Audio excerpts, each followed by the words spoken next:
Number 8, Josh. It is an absolutely beautiful day for baseball here on this fine Sunday afternoon in South Yarmouth as the sun is out. We got ourselves a great breeze. The humidity, which has made the Cape so sticky these last couple of days, is now gone. It is absolutely picturesque. Exactly what you want to see. Hello, everybody, and welcome in. My name is Andre Sims, and alongside me, my broadcast partner today, TJ Matthewson. TJ, it's the reverse fixture of this one as YD and the Orleans Firebirds met yesterday at Eldridge Park, and it was a game that was just bizarre towards the end. But to start the game, we were absolutely flying. The pace was great, and it was two pitchers going at it. And for the YD Red Sox, it was Legend Smith on the mound. He had a phenomenal game. What did you like from him? So Legend Smith, it was really cool to see him have that good performance. He found out in the morning that he was starting. Ian Seymour wasn't feeling so well, so Seymour, of course, gets the start here tonight. But Legend Smith called in to have a spot start there. I don't know if they thought he was going to go 5 innings. He was used exclusively as a reliever this season at Oklahoma in both his freshman and sophomore seasons there. He started a little bit last summer, but this summer he comes out and gets his first start. In the bullpen, he was really so-so. He was struggling a little bit in the bullpen. Control wasn't all the way there. He was getting hit around a little bit. But comes out yesterday, 5 spotless innings, just 2 hits allowed, did not walk a single batter, struck out 6. He was ahead of hitters. He wasn't allowing a whole lot of hard contact. In a pitching performance the Red Sox really needed. They had a couple games in a row where they really struggled with the walks, the control, allowing runs. And yesterday there was none of it as the YD staff was spotless over those 9 innings. Only 1 total walk. At one point, to finish his outing, I should say, after running into a little bit of trouble in the first frame, induced a 6-4-3 double play, and after that point did not allow a base runner. 13 straight retired by the Oklahoma lefty. But on the flip side, the Orleans staff was shutting down this YD offense until, of course, one of the weirdest plays I think we've seen this season. A couple of errors, the absolute defensive collapse from Orleans in what was a bizarre 8th inning where YD ultimately took the lead 3-0. So it was runners on at first and second in the top of the 8th inning. Wyatt Young, the league's leading hitter, striding to the plate. He hits a ground ball through the right side of the infield for a base hit. The right fielder for Orleans, Zach Daniels, had already thrown out a runner on the base paths earlier in the game. So he comes up firing in the right field. He's got a cannon of an arm, but absolutely sails the catcher Rob Emery at the plate. The base runner who scored, Jake Palmer, he scored in plenty of time anyways. I don't think the throw would have beat him. But with that wild throw, so Dugas, who was over at first base, he walked following Palmer. So it went, the inning went ground out walk, or ground out single walk, and then Wyatt Young single. So we have Dugas on at first base. He goes to second on the base hit. On the throw, advances to third. But then Wyatt Young tries to go to second base, and Rob Emery, the catcher, throws it into, actually, I wrote it down, it was the pitcher at the time who chucked it into center field, overthrowing second base, which allowed Dugas to come home to score. And then they tried throwing it back into the infield, and it gets away from the second baseman. It was the right fielder again in Zach Daniels, and it ended up Wyatt Young getting all the way over to third, and it was really the difference in the ball game. Just all fell apart for Orleans in one play and allowed Red Sox pitching staff, who was dominant yesterday, to finish off the masterpiece. Yeah, it was just quite the bizarre play, and then it ultimately ended up with Austin Wells with an RBI double to really sort of put the stamp on that inning. YD would, of course, then go on to score 1 more in the 9th, but it was largely irrelevant at that point, much more of a cosmetic adjustment. And then so the starter tonight, we mentioned it earlier, Ian Seymour, a bit under the weather yesterday, had to get scratched from his start. Will be on the mound again tonight. This will be his 4th start for YD this season. He's 1-2 with an ERA rate just north of 4. What are you looking for him in this start? Well, the name of the game for Ian Seymour has been strikeouts, and he's been spectacularly struck out 10, his high for the summer, his last time out. And today I'm expecting more of that. This Orleans lineup has really struggled with strikeouts this season.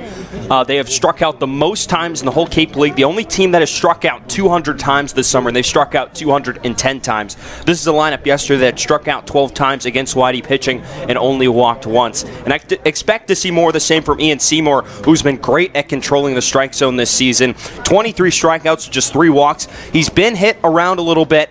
teams are hitting 286 or so against him, but this Orleans offense was shut down yesterday. I wouldn't be shocked to see Ian Seymour come out and have a much better outing here today. And less hits, few less runs, and the strikeouts will be up as well. It's Ian Seymour getting set to take on what is a sputtering Orleans lineup at the moment, struggling to score runs over their last 4 or 5 games as they're in the midst of a bit of a losing streak. YD will be looking to extend that.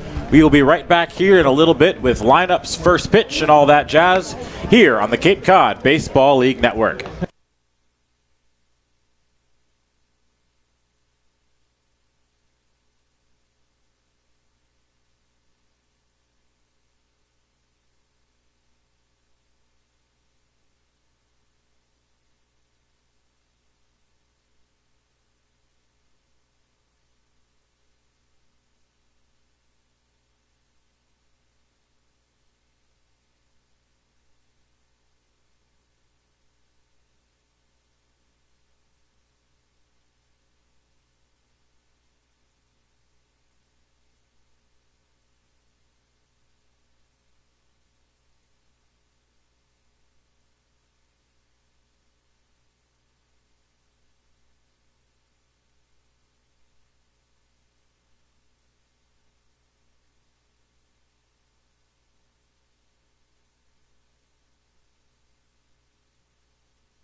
The lefty out of Virginia Tech is getting his warm-up tosses in as we are just about set for baseball here at Red Wilson Field in South Yarmouth. Again, Andre Sims, TJ Mathewson with you.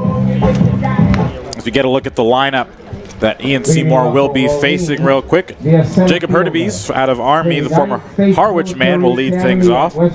Josh Zamora will bat second. Danny Soretti will bat third. Zach Britton, Trevin Esquera, and Eddie McCabe make up the middle third. And Rob Emery, Tanner Murray, and Zach Daniels round out the order for Orleans. Ian Seymour, the lefty out of Virginia Tech, on the third base side of the rubber, delivers his first pitch, and it's high and tight for a ball, 1-0. First pitch at 5:05 p.m.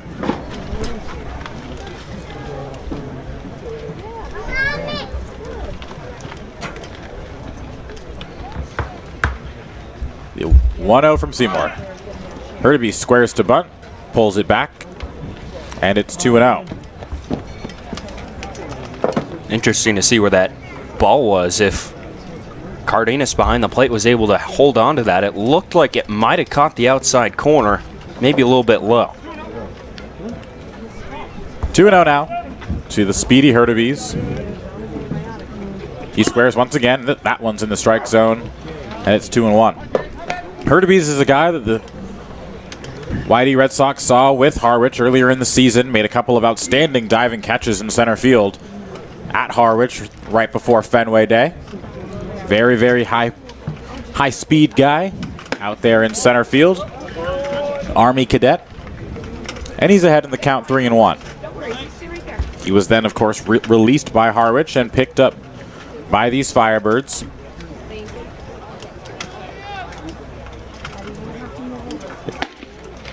.3-1 is inside, and it's a leadoff walk for Hurtubise. Uncharacteristic walk there from Seymour, who's had really good command. We talked about it in the pregame show, but really good command this summer. Ends up walking the leadoff batter in Hurtubise. And off to go into the stretch early. Ian Seymour this season, 23 strikeouts against just 3 walks. That now brings him up to 4. And this is 4th Cape League start. Josh Zamora now steps in, DHing tonight. Was not in the lineup yesterday at Eldridge Park. Hurtubise gets his lead off first, is leaning. And Seymour will check on him. Back easily with a couple strides.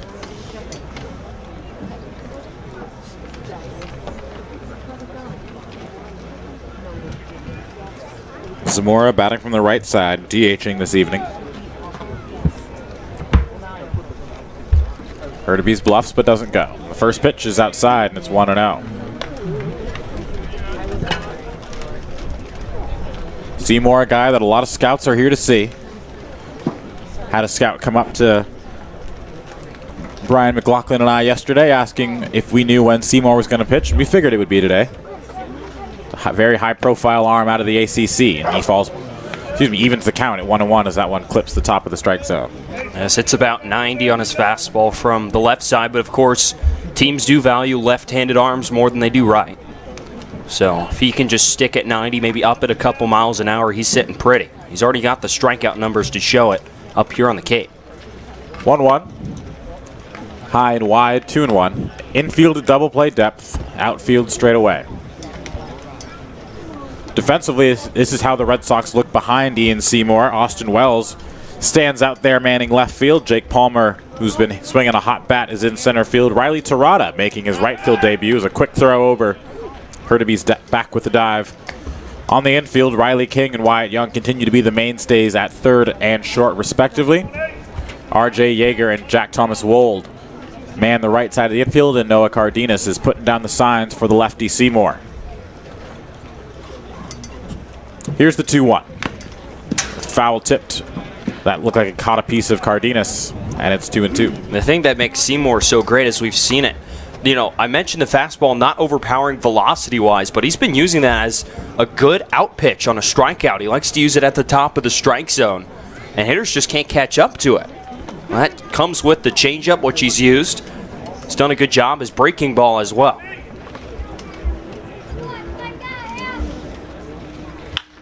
On the ground left side, King fields it in the hole. He's going to go to second for one. The turn, not in time.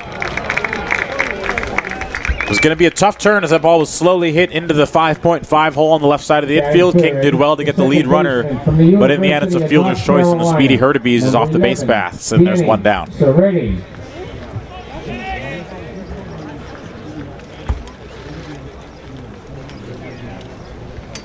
So swap Hurtubise for Zamora at first base on the fielder's choice, and Danny Serretti, switch hitter, steps in from the right-hand side. Serretti yesterday went 0 for 4. First pitch to him, high and wide, and it's 1-0.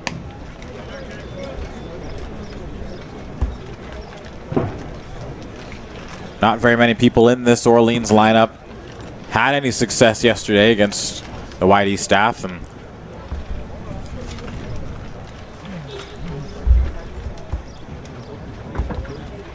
the only success they really did had is that one's in there for a called strike. It was on one of the newest arms, Gordon Ingebrigtsen.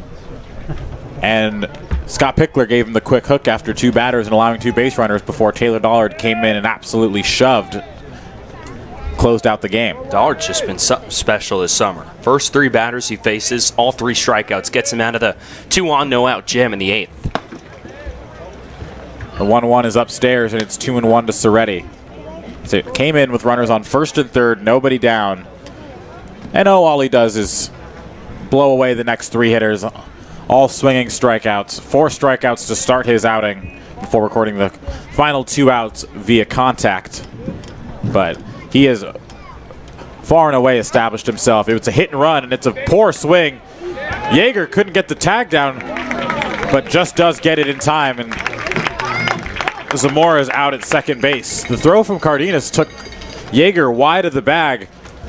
Had to gather himself a little bit, shift his momentum before laying the tag down, but just does get Zamora in time, and that's the second out of the inning. Cardenas has a really strong arm, but that not an accurate throw was to the third base side, and Yeager thought that Zamora would have been like on top of the bag there. It's why he hesitated on the tag, and he turns around and sees that he's not there, able to put it down just in time. And then Serretti gets blown away by the Seymour fastball. So a roundabout 1-2-3 inning for Ian Seymour as YD coming up to take their first hacks of the ball game. You're listening to Red Sox Baseball on the Cape Cod Baseball League Network.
Leading off for the Red Sox. Bottom of the first inning here at Red Wilson Field. Ian Seymour works a 1-2-3 first. Now the Red Sox come to bat for the first time in this one as Wyatt Young, the Cape League's leading hitter, will step in. Came through in a very clutch situation yesterday, as we mentioned in the open, getting the hit that broke the scoreless tie in the 8th inning en route to a 4-0 win for these Red Sox. As the first pitch to him is swung on and fouled off the right-hand side, and it's 0-1. On the mound for Orleans in this one is Noah Skiro. Skiro, a righty, working out of just shaded to the first base side of the rubber. 0-1 is taken downstairs. Wyatt Young squared to bunt. Pulled it back, though, and it's 1-1.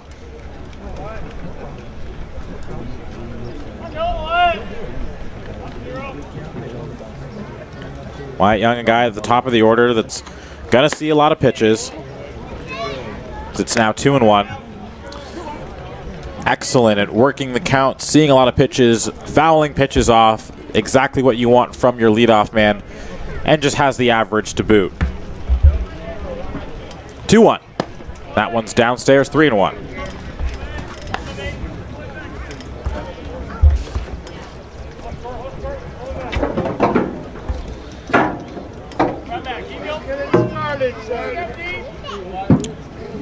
Wyatt Young steps out, calls time.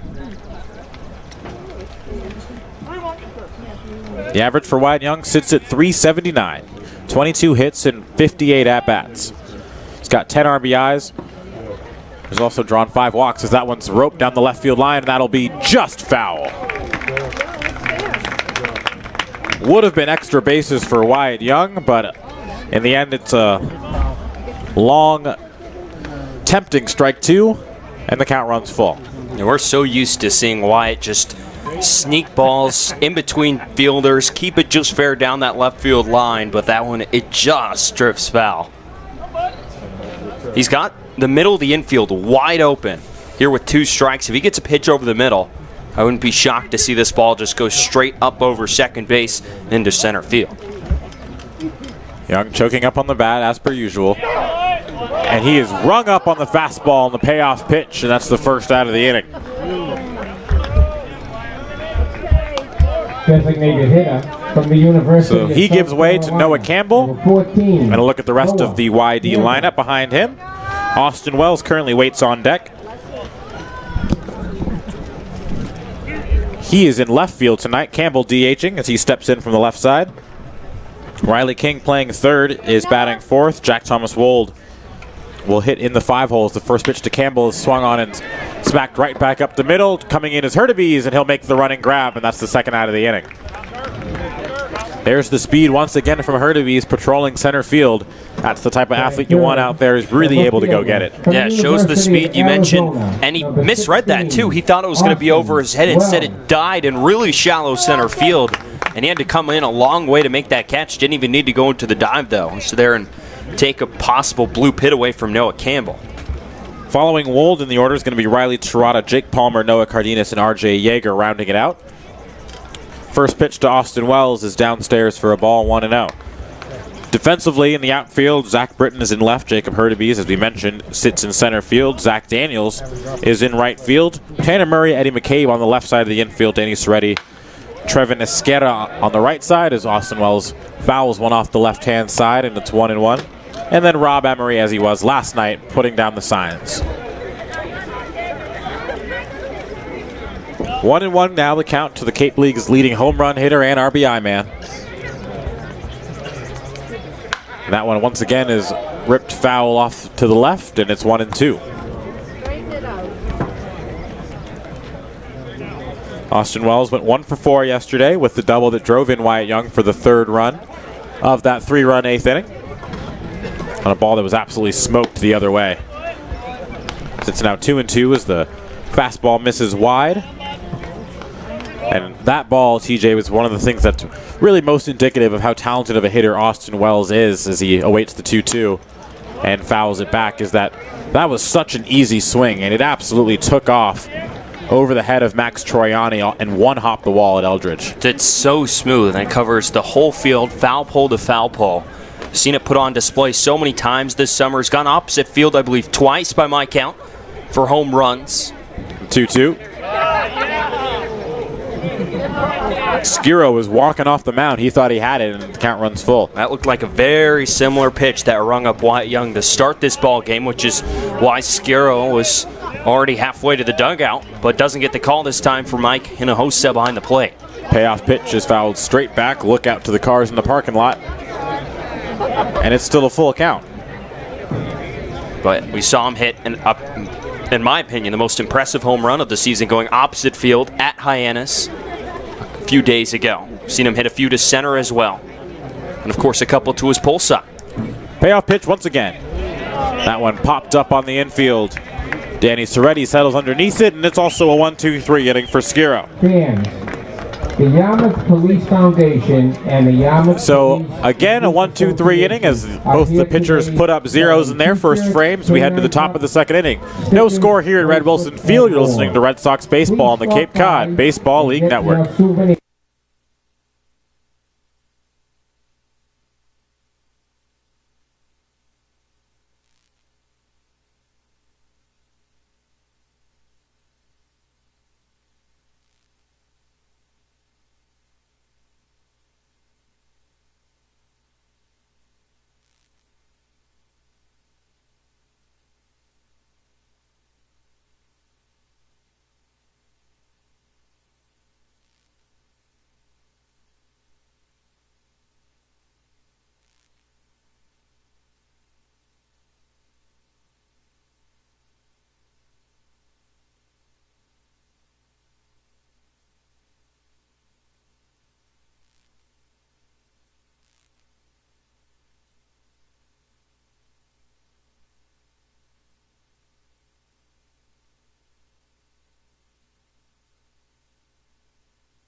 Zach Britton.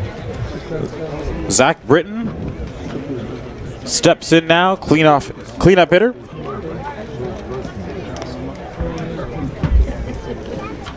Not to be confused with the Major League closer, Zach Britton. His first pitch to him is a check swing number out to Riley King at third. He rounds it, throws over to Wold with the fancy footwork to make the catch, and that's the first out of the inning. Well, smooth play from King at third. He gets in on a couple of hops, but that throw on the run, it looked for a second. It might get away from him and over the head of Jack Thomas Wold at first, but Wold able to stick his glove up there and snag it out of the air and get that first out on a first pitch. One pitch, one out here for Seymour. As Trevin Esquerra steps in now, making his debut for Orleans. He takes the strike on the outer half, and it's 0-1. Wind's blowing a little bit left to right. Not particularly hard at the moment. But of course, the Red Wilson special is always in play. The 0-1. Skied into center field. Palmer on his horse. He gives way to Riley Tirada, who called him off but was unable to make the play. And Esquerra reaches. We'll see if they score that a hit or an error. It's probably going to end up being a hit, but just a miscommunication there from Riley Tirada. We're seeing him for the first time in right field, getting the start this summer. The outfielder Jake Palmer both had to come a long way for that one. But it looked like that was going to be Palmer's ball. He had a beat on it, but slowed up in favor of Tirada. And Tirada just couldn't make the catch. So it is a single. Esquerra starts his Cape League campaign with the base hit. And now Eddie McCabe now steps in. First pitch to him is just outside, and it's 1-0. It's always interesting when you got a guy playing a position for the first time, at least this season, for YD. We've seen Riley Tirada at third and first, and now in right field as Scott Pickler continues to toy with the versatility of his squad. 1-0. Breaking ball. Seymour wanted it. Cardenas held it. But it's ruled a ball, 2-0.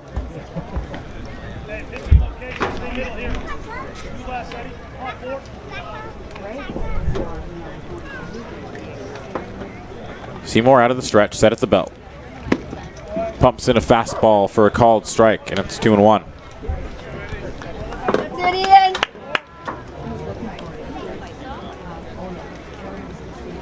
Ground ball gets Seymour and YD out of the inning. McCabe, the shortstop out of Georgetown. Big swing and a miss. Seymour got the fastball by the bat of McCabe, and it's 2-2.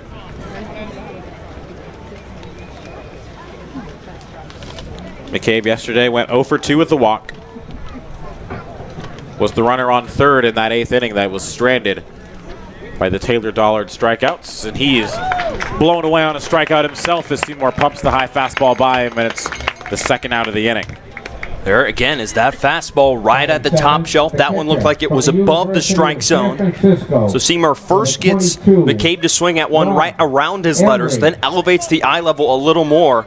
McCabe tries to go after it, but that pitch is just so tough to reach. Albeit just 90 miles an hour around there from Seymour.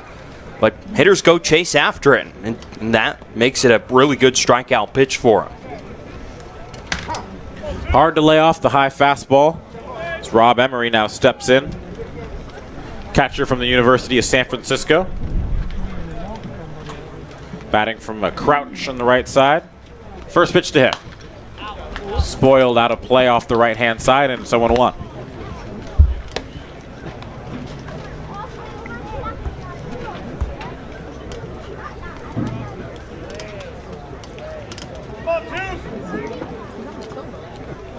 Seymour comes set at the belt once again. He's ready. 0-1 pitch to Emery's. A breaking ball that stays high, and it's 1-1. Outfield shading Emery to pull just a hair, with Jake Palmer lined up just to the left from our vantage point of second base. Right center field gap wide open for Emery should he choose to use it. Here's the 1-1. Fastball in the inner half, and it's 1-2. Seymour is locating the fastball well early.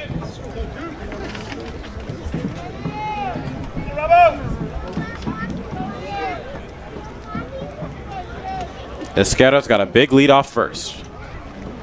Digs his foot in just past the lip of the grass. That one gets over the glove of Noah Cardenas behind the plate, and Esquerra will advance to second base. Seymour not happy with himself there as he let the fastball get away.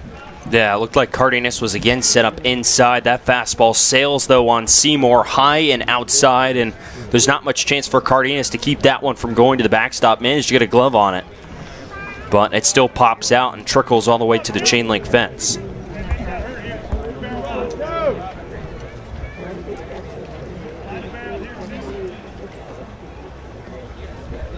Two-two, and excuse me, swing there from Rob Emery as he goes down swinging for Seymour's second strikeout of the inning, third of the game. We're through 1.5 here, no score, just the one hit allowed from Seymour. You're listening to Red Sox Baseball on the Cape Cod Baseball League Network.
baseman from the University of Georgia. Bottom of the second inning here in South Yarmouth. Andre Sims, TJ Mathewson with you, bringing you this edition of Red Sox Baseball. This is the 10th game in a row for this Red Sox team, as we've been making up a host of rainouts, fog outs, whatever you want to call them, weather-related postponements. As we've got, this is game number 10 in a row, and still an additional 13 in a row up until the All-Star game. That one comes inside and catches Riley King on the elbow guard, and he's on with the hit by pitch. Riley King, that one looked like it ran up and in on him and got a piece of him. Got hit by a pitch 15 times this spring at Georgia. So he's not afraid to get out of the way as he reaches to lead off this Whitey. Bottom half of the second inning. So now Jack Thomas Wold steps in out of UNLV. Looks at the fastball high, pops the glove of Emery, but it's 1-0.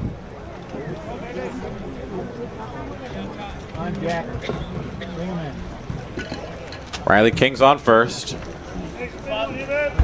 The other Riley Tirado, waits on deck. 1-0 is high and wide, 2-0.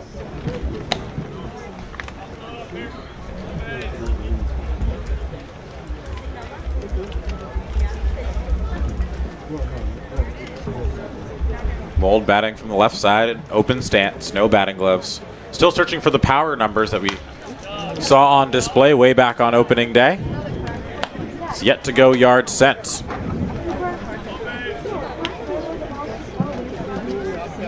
This game is game number 22 of the Cape League season, as we are officially at the halfway mark.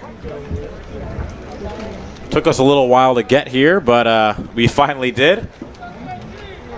2-1. That one once again foul as Wold went up and got the high fastball, and it's 2-2.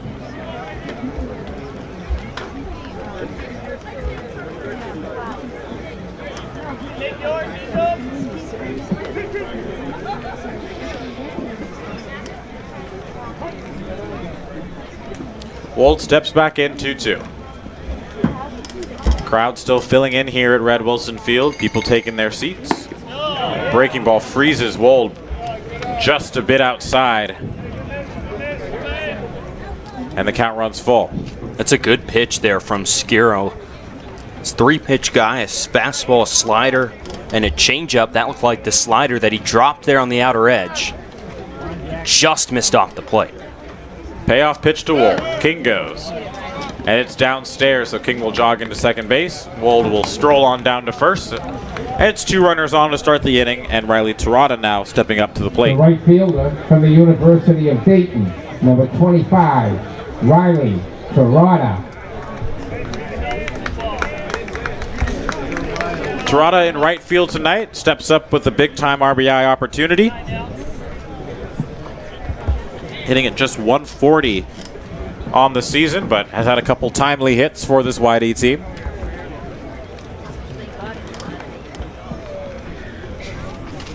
First pitch to him. It's a fastball pumped in at the knees, and it's 0-1. Jake Palmer has been swinging a hot bat, wakes on deck.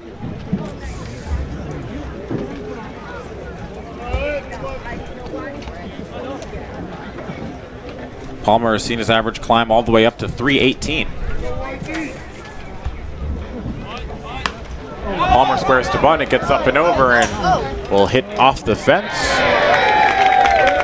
And from the fan reaction, we look like we got a clean catch made by someone just to the left of the press box here. Always play the bounce. And right there, just took a skip off the top of the chain link. Falls right into the lap. You got to play the carom. That's the name of the game in baseball. If you try and catch it on the fly, you're just asking to get hurt. Wait for the bounce. Tirado now steps in down 0-2. King and Wold get their leads. Looks like the slider there that misses downstairs, 1-2.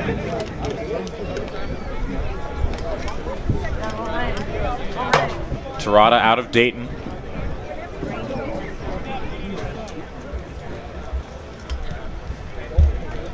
Awaits the 1-2 offering from Skiro.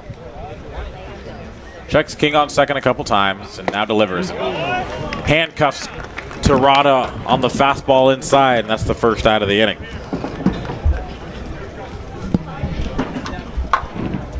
Batting seventh, the center fielder. Jake Palmer now steps in, one of the hottest hitters in this YD order. He's had a few successful games in a row and basically playing so well that Scott Pickler can't take him out of the order.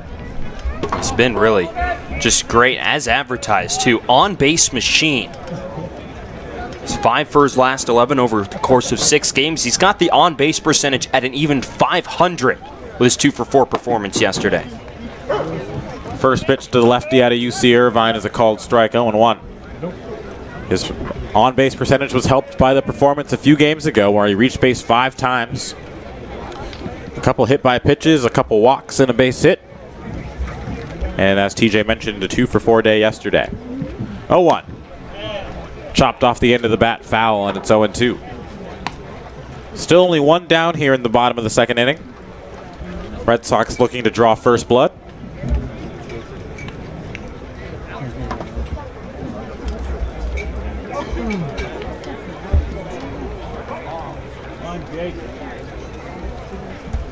Skiro comes set, slightly closed at the belt. Now delivers. That one's low and in to Palmer, and it's 1-2.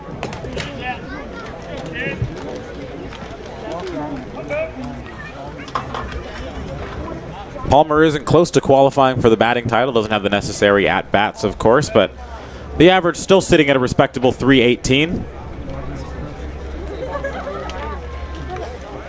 7 for 22. Here's the 1-2. That one skied into the left center field gap. But Britton's got a beat on it, and that'll be the second out of the inning. So solid contact there from Palmer as he goes the other way, but it finds the glove of Britton out there in left, and now the 2-out RBI opportunity will fall on the bat of Noah Cardenas.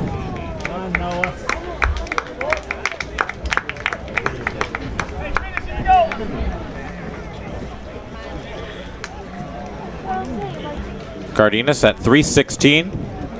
This is his 9th appearance for YD this season. Deputizing Austin Wells behind the plate. First pitch to him is a fastball on the outer edge, and it's 0-1.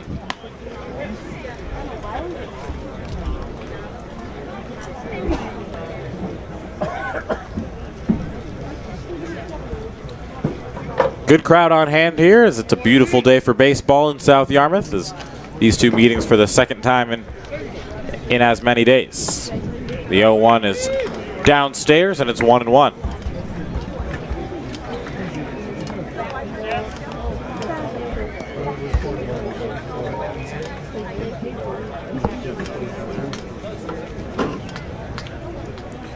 Cardenas waits at the plate.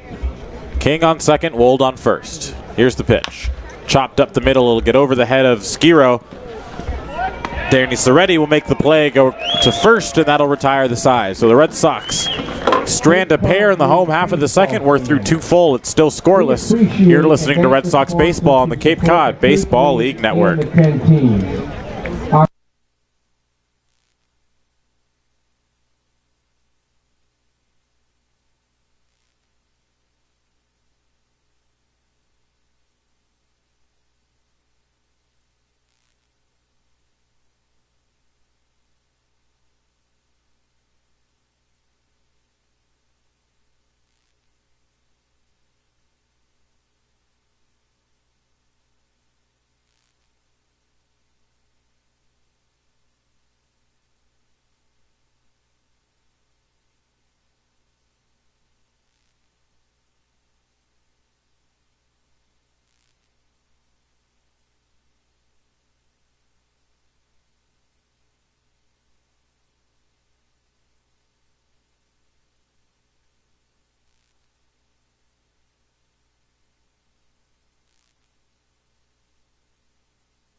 Ian Seymour has faced one over the minimum here through 2 innings at Red Wilson Field as he's set to face 8-9-1 in the Orleans Firebirds lineup. TJ Matheson, Andre Sims here with you from South Yarmouth. It'll start off with the third baseman Tanner Murray, and then Zach Daniels and Jacob Hurtubise will follow him.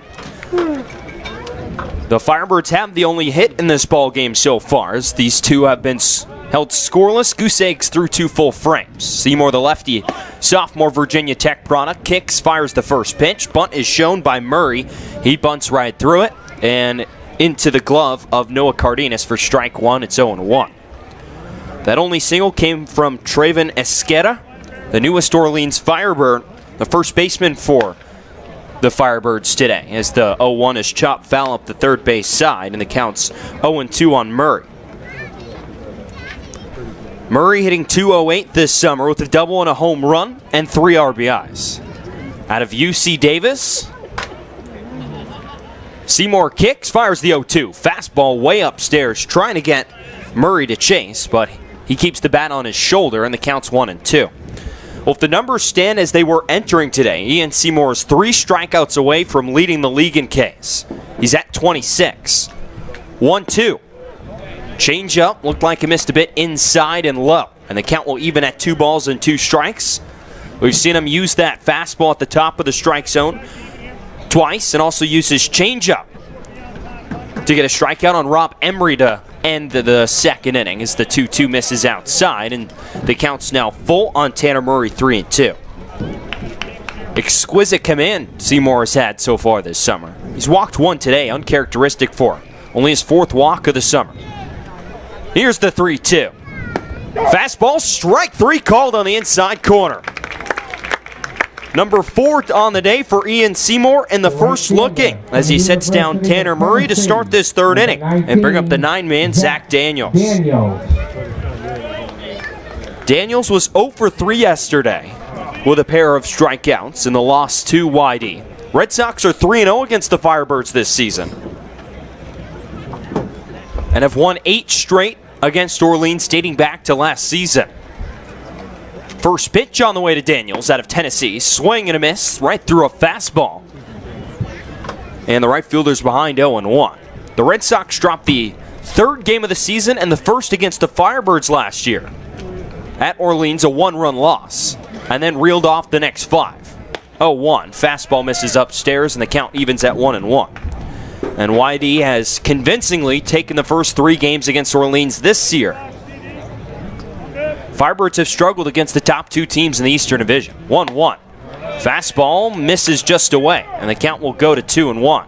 The check swing, they appeal down to first, but Mickey Garcia says that Zach Daniels didn't go around, and the count's 2-1. Orleans 0-2 against Chatham this year, and 0-3 against YD. Seymour out of the windup, fires home the 2-1. Swing and a miss from Daniels, like he slowed it down with the changeup right there. Up in the strike zone, and the count's 2 balls and 2 strikes. The YD defense shading Daniels to pull on the infield. Wyatt Young shaded deep in the hole at short. And a slight shade in center field from Jake Palmer towards left center. 2-2. Strike 3 called on the outside corner. 4 straight set down by strikes, and the first 2 looking here in the 3rd inning. Ian Seymour records his 5th strikeout of the ball game. And that will flip the lineup over, and Jacob Hurtubise will step to the plate. He walked to lead off the ball game back in the 1st inning. Yeah, Seymour appears to be really settling in now, taking complete control, really attacking these hitters. First pitch.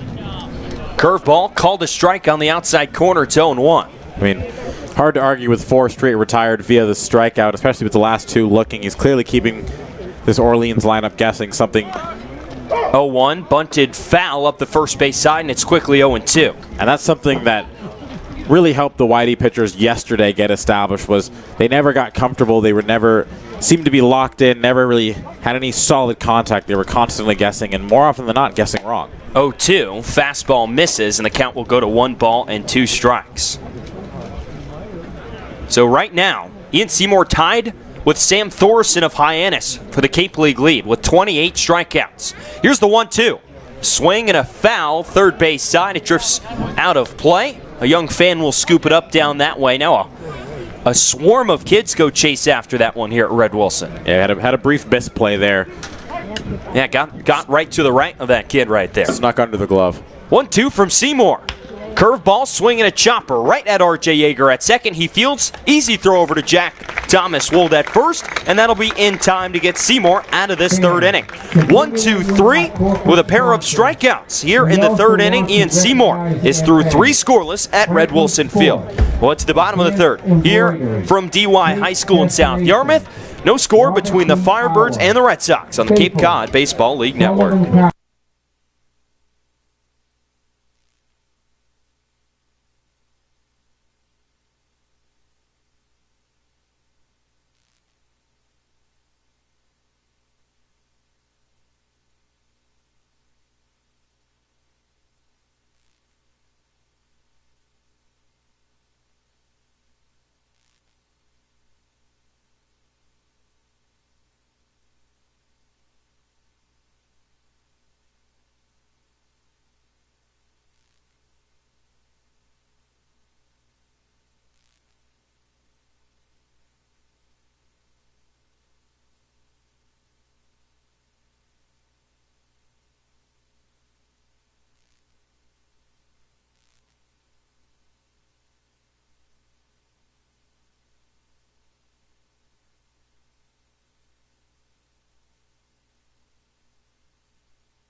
Much like Ian Seymour, Noah Skuro has gone through 2 scoreless here at Red Wilson Field as he's set to face 9-1-2 in the Red Sox lineup.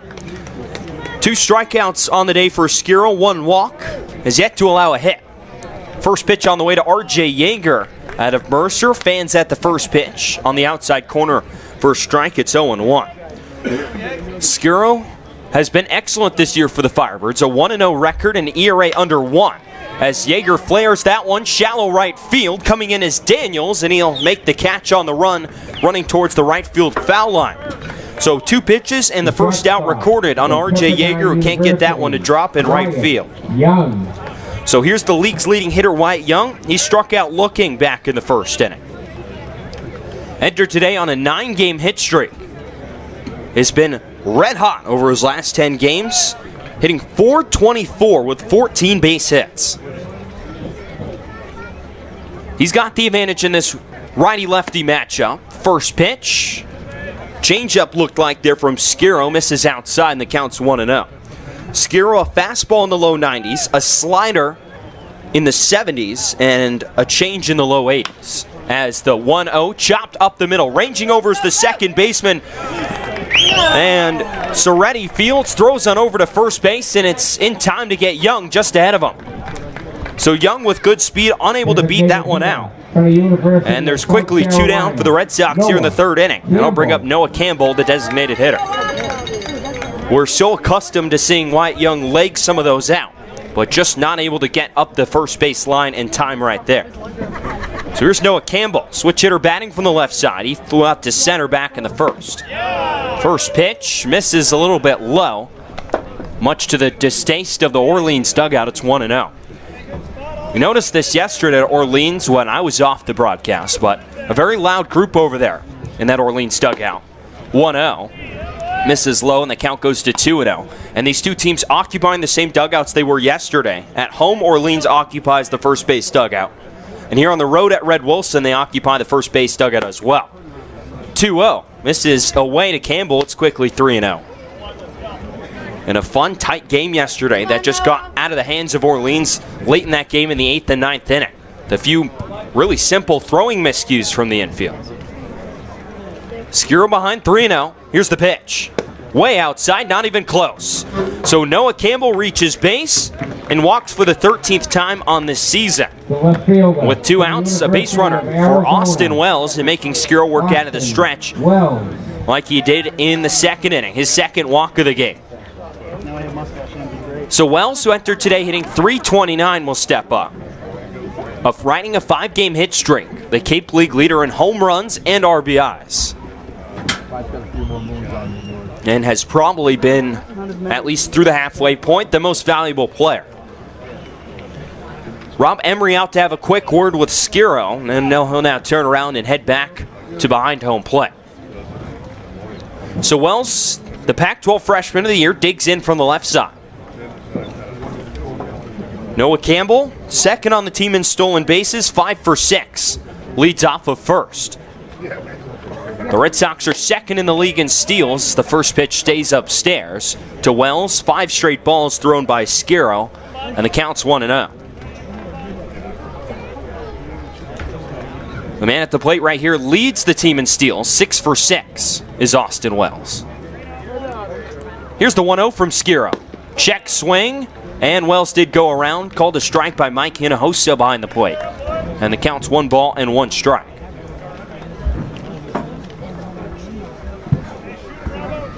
Red Sox stole 4 bases yesterday against Emory. I wouldn't be shocked to see Campbell try and take one here with as a turn and a throw over to first from Skiro. Campbell not too far off the bag, dives back in time. Wouldn't be too surprised to see Whitey do a little bit of running here today. Skiro comes set, working in the stretch. He'll fire home the 1-1. Fastball misses just outside. Held there for a second by Emery. But he can't get the call, and the count goes to 2-1. Still no score here from Red Wilson Field. T.J. Mathewson and Andre Sims here with you from South Yarmouth. And the 2-1 on the way. Swing and a miss. Broke out the changeup there and had Wells out in front. The count's even at 2-2.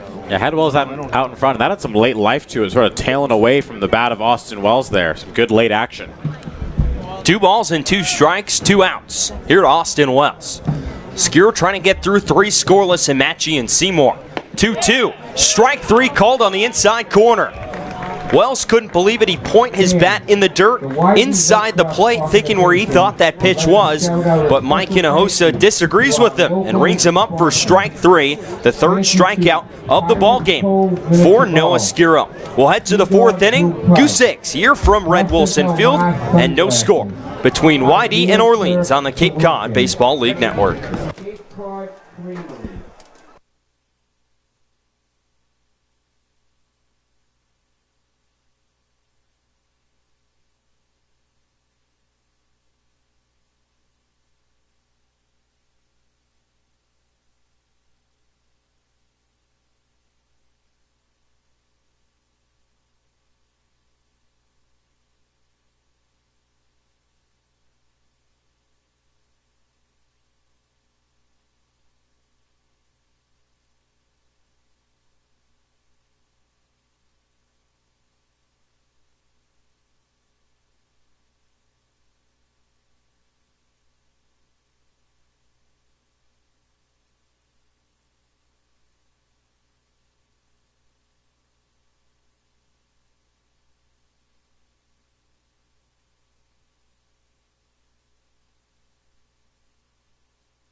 Top of the 4th inning here from Red Wilson Field. No score between YD and Orleans. TJ Mathewson and Andre Sims here with you today.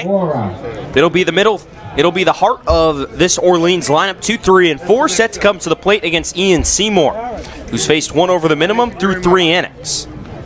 On just 1 hit, he winds, fires the first pitch to Josh Zamora. Swing and a ground ball out into the hole at short. Wyatt Young fields, long throw over to first, and it's in time. Nice backhanded play by Wyatt Young at short. Deep in the hole, he's able to make a strong throw over to Jack Thomas Wold at first and retire Josh Zamora to start this 4th inning. Yeah, Wyatt Young's making a case to go back to Pepperdine in school and be like, look, coach, I don't care, but I'm not a second baseman anymore. He has made every single play at shortstop that has come his way. Strong throws from all over the diamond on the run. from the backhand, whatever it is, he's played the position very well for YD this summer. Seymour winds in the first pitch to Danny Seretti out of North Carolina. Pitch misses high and outside, gets away from Cardenas. The count's 1-0. And the biggest thing you worry about with shortstops is arm strength. And Wyatt Young has plenty of it. He's not struggled to make a throw all summer as the 1-0 misses outside, and the count will go to 2-0. Yeah, I mean, I feel like he gets a bad rep just because he's small, and like you would think that, I mean, he does profile as just the second baseman, the slap hitter, contact guy that's not really going to drive it, but he's very deceiving in his athleticism. He covers a lot of ground at short. 2-0, a check swing. Mike Hinojosa behind the plate says that Seretti did go around, and the count's 2-1. He drives the ball well to all fields. He's a great contact hitter, but he does more than just slap the ball around on the infield. We've seen him drive the ball. He really outplays his numbers. 2-1, misses down and inside. A fastball from Seymour, and the count's 3-1. Now you can make a case who's been more impressive yet this summer. You have Wyatt Young hitting up at 380, or Austin Wells leading the league in home runs and RBIs. 3-1, swing and a foul ball, first base side. It looks like it's going to drift out of play. And the count's going to go full on Seretti at 3 balls and 2 strikes. And you got to think, as of now, All-Star game 2 weeks from today, that if you were to pick, all the managers and GMs, I believe, will get together and decide the All-Star teams. Well, that Wyatt Young and Austin Wells will be there. Seymour winds, and the 3-2. Fastball misses just low. Didn't miss that one by much. He's not happy with the call for Mike Hinojosa behind the plate as he walks his second batter of the game. It's been a few at-bats now on both sides with either the hitter or the pitcher complaining about a call as the strike zone's been a little erratic. We talked about it in the first inning where Wyatt Young got rung up on a fastball, and then Skiro thought he had Wells on the same pitch, but it was ultimately ruled a ball. So a little bit of inconsistencies here early. Here's Zach Britton, the left fielder. Seymour now in the stretch. First pitch is swung on and fouled back, and the count's 0-1. And then you had Austin Wells, who struck out to end the third inning. Was not so sure that he liked the call for Mike Hinojosa when he sprung up. But Seymour now ahead 0-1. Zamora off of first again. And pitch is swung on, lined out into left center field. Over is Austin Wells. He dives and he doesn't make the catch. Throw into second base. Skips away from Yeager as the runner Zamora will move up. Austin Wells looked like he trapped it out in left field. And it drops in for a base hit, and back-to-back base runners here for the Firebirds. That was just about as close as it can get. Not a huge amount of protest from Austin Wells out there and left, which might be the most indicative thing of the call, but nonetheless, Scott Pickler out to put his 2 cents in. It was a close play from here. And we're 300-ish feet away, sitting high up behind home plate, so a close play, but it's ruled a base hit, and back-to-back base runners have reached for the Orleans Firebirds. And their newest acquisition, Traven Esquera, the first baseman, will step in. His first action with the Firebirds, he was spectacular for Loyola Marymount this year. Hit .328 and hit 16 of his team's 22 home runs this year. That's not bad. Drove in 60 runs. He's a switch hitter and an ambidextrous thrower. Here's the wind in the first pitch. Swing and a miss. A changeup there from Seymour gets Esquera to fend over the top of it, and the count's 0-1. So I was talking to Josh White, one of the Orleans broadcasters, and he was talking to one of the assistant coaches who also, for the Firebirds, who coaches at Loyola Marymount. And he asked him, so if Esquera, who's playing first base today, throwing left-handed, were to feel that he just needed to switch to second base as Seymour winds. 0-1, swinging a fly ball out to deep right field. This backing up Terada. He couldn't get a read on it. It's over his head. Zamora had to hold up. He'll be held up at third base as he retreated back to the second base bag, as he wasn't sure whether Terada was going to make a play on that. Riley Terada just loses that ball out in right field as it drops in for another base hit. And back-to-back fly balls into the outfield that just miss Whitey gloves that fall for base hits. And the bases will now be loaded with 1 out. Yeah, the adventure for Riley Terada out there in right field is so far not going too well. Struggled to get a read on that, got turned around early on that route, and then ultimately was stumbling as he couldn't quite get there to make the play. So a walk and back-to-back could have been outs, but end up being base hits here for YD. And Seymour's got to get a double play ball right here. Winding the first pitch to Eddie McCabe. Fastball, called a strike on the outside corner.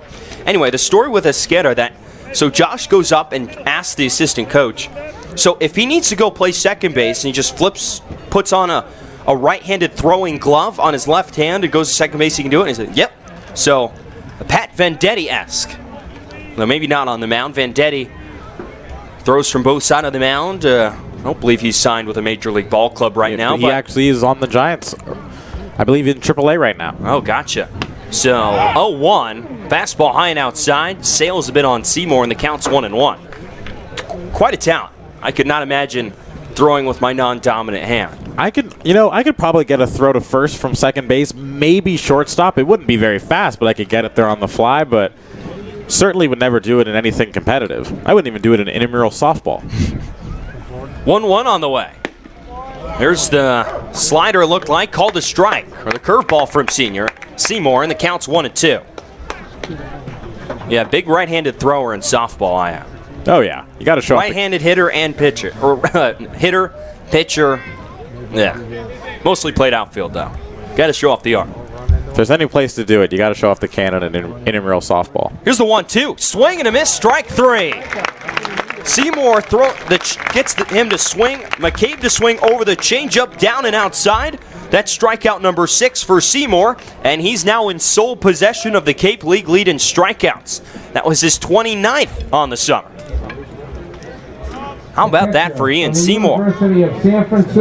So now there's 2 down here in the 4th inning. And that'll bring up the catcher, Rob Emery, who Seymour struck out to end the 2nd inning.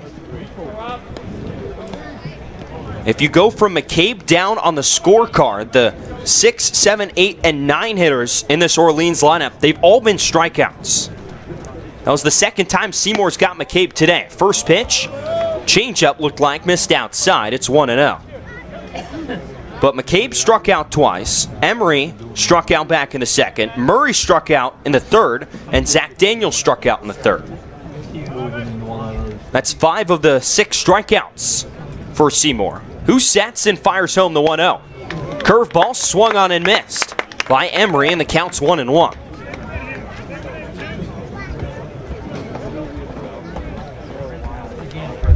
Bases packed full of Firebirds. Soretti over at 3rd, Britton at 2nd, and Esqueda at 1st. Seymour trying to bail his defense out. 1-1, swing and a miss. Emery not touching those pitches there from Ian Seymour, and the count's 1-2. It could be the high fastball. Seymour could try a changeup as well, or maybe bury a curveball in the dirt. He's got all the options ahead, 1-2. Seeking that 7th strikeout of the game. He peers in at Noah Cardenas. He'll get his sign again and sets below the bell. The lefty sets. And the 1-2. Fastball misses high and outside. And the count goes to 2 balls and 2 strikes. Saw Seymour shake his head once. He was wanting to throw that pitch, trying to get Emery to chase. But instead left the bat on his shoulder, and the count evens. Firebirds again lead off of every base. Seymour will set. And the 2-2. Swing and a miss, strike 3. Bases loaded, 1 out, no problem for Ian Seymour as he gets his 7th strikeout of the ballgame and gets Rob Emery to chase a curveball to end this 4th inning here at Red Wilson Field. We'll head to the bottom of the 4th. Here from South Yarmouth, no score between the Firebirds and the Red Sox on the Cape Cod Baseball League Network.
Riley King. 4, 5, and 6 due up in the Red Sox lineup as they look to put a run on the scoreboard and support Ian Seymour, who's now got a Cape League leading 7 strikeouts.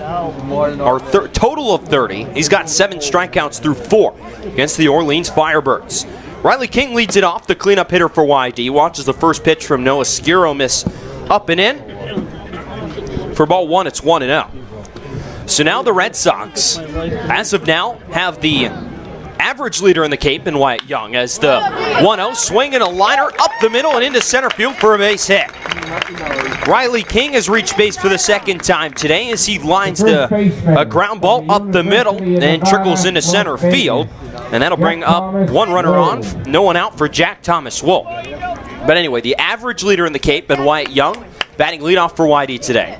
You have the home run and RBI leader in Austin Wells batting third. And then you have the strikeout leader in Ian Seymour out on the mound. So here's Jack Thomas Wool. He walked back in the second inning. The only real threat that the Red Sox have had against Noah Skiro. He allowed the first 2 to reach in the second, but then got 3 straight outs and bailed himself out of trouble. First pitch to Wold. Swing and a line drive. Ripped deep right field. This is a chase back Daniels. He looks up. It hits 3/4 of the way up on the right center field wall. Wold will slide into second base. King advances to third.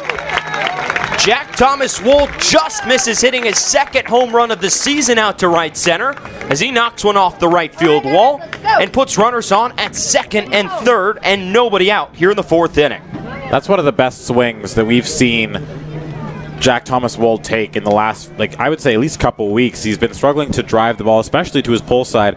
Got every bit of that one there. Took it about 3/4 way up the wall. It was a nice line drive swing. He's been working a lot in the batting cages over the last couple weeks. Starting to see it pay off. From Arizona State. So we're now going to see Eric Tolman bat in the spot of Riley Terada here in the 4th inning. So I'm going to guess Tolman's going to take over in right field for Terada, who struggled out there today. So Tolman bats here in the 4th inning. The Arizona State Sun Devil 2-way player. We saw him pitch a couple games ago at Brewster. Struggled in that one, but getting an at-bat here. Got an at-bat July 3rd against Hyannis and cranked a home run. First pitch to him misses way outside, and the count's 1-0. And BP today saw him launch one. You can see that house out in right field. He hit one just to the right of that house on the fly. Skiro sets 1-0 to Tolman. Swinging a ground ball up the middle, gets past the second baseman Serretti and into center field. 1 run and King comes home to score. Wold held up at third, and it's going to be an RBI single for Eric Tolman. So comes in to hit for Riley Terada and dribbles one up the middle that gets into center field for a base hit. And 3 straight hits for the Red Sox here in the 4th inning. Has them out in front. It's 1-0 Red Sox. Good swing there from Eric Tolman, taking it right back up the middle. He's also another guy that has been working a lot in the cage and now starting to see the results with an absolute moonshot, TJ, as you said, against Hyannis a few games ago, and now with the solid base hit up the middle to drive in the run. So Palmer will step in from the left side. He flew out to left field his first time up. Solidly struck ball. Runners off the corners with no one out here against Skiro. First pitch dribbled up the first base side, but it will scoot foul. And the count's 0-1 on Palmer. So Wold at third and Tolman at first. So with Tolman in the outfield, mentioned he's a 2-way guy. DHs a lot. And also a pitcher. But played in the outfield a little bit this year at Arizona State, and has also played a little bit up here on the Cape. He's got a good arm, so he fits right in right field. Big thing, just tracking the fly balls. 0-1 on the way to Palmer. Fastball catches the outer edge, and the count goes to 0-2. The Red Sox strike first here at Red Wilson here in the bottom of the 4th inning. Each team has 3 hits. The Red Sox, though, able to cash in with a run. Skiro standing up straight as he looks in to get the signs from Rob Emery. Palmer will dig back in from the left side. Here's the 0-2. Fastball misses away, and the count will go to 1-2 on Palmer. Hit over 300 in his sophomore season at UC Irvine this past spring, 307, and reached base almost, well, exactly 46% of the time. 5 doubles, a home run, and 22 RBIs for him. He walked more than he struck out. And facing Noah Skira out of Liberty. He sets right there. And the 1-2. Swing and a miss for strike 3. Palmer down on strikes, the first out of this 4th inning here for Noah Skira. And his 4th strikeout of the day. We'll bring up Noah Cardenas, the backstop out of UCLA. Skira this past spring with Liberty, a 5-6 record, a 3.76 ERA. In 16 games, he started 15 of them. He threw 76 2/3 innings and struck out 98 batters. So good strikeout stuff from him. He'll set, and the first pitch, Cardenas shows bunt, pushes it up the first base side, but it just trickles foul. And the count's 0-1. A native of Stony Creek, Ontario.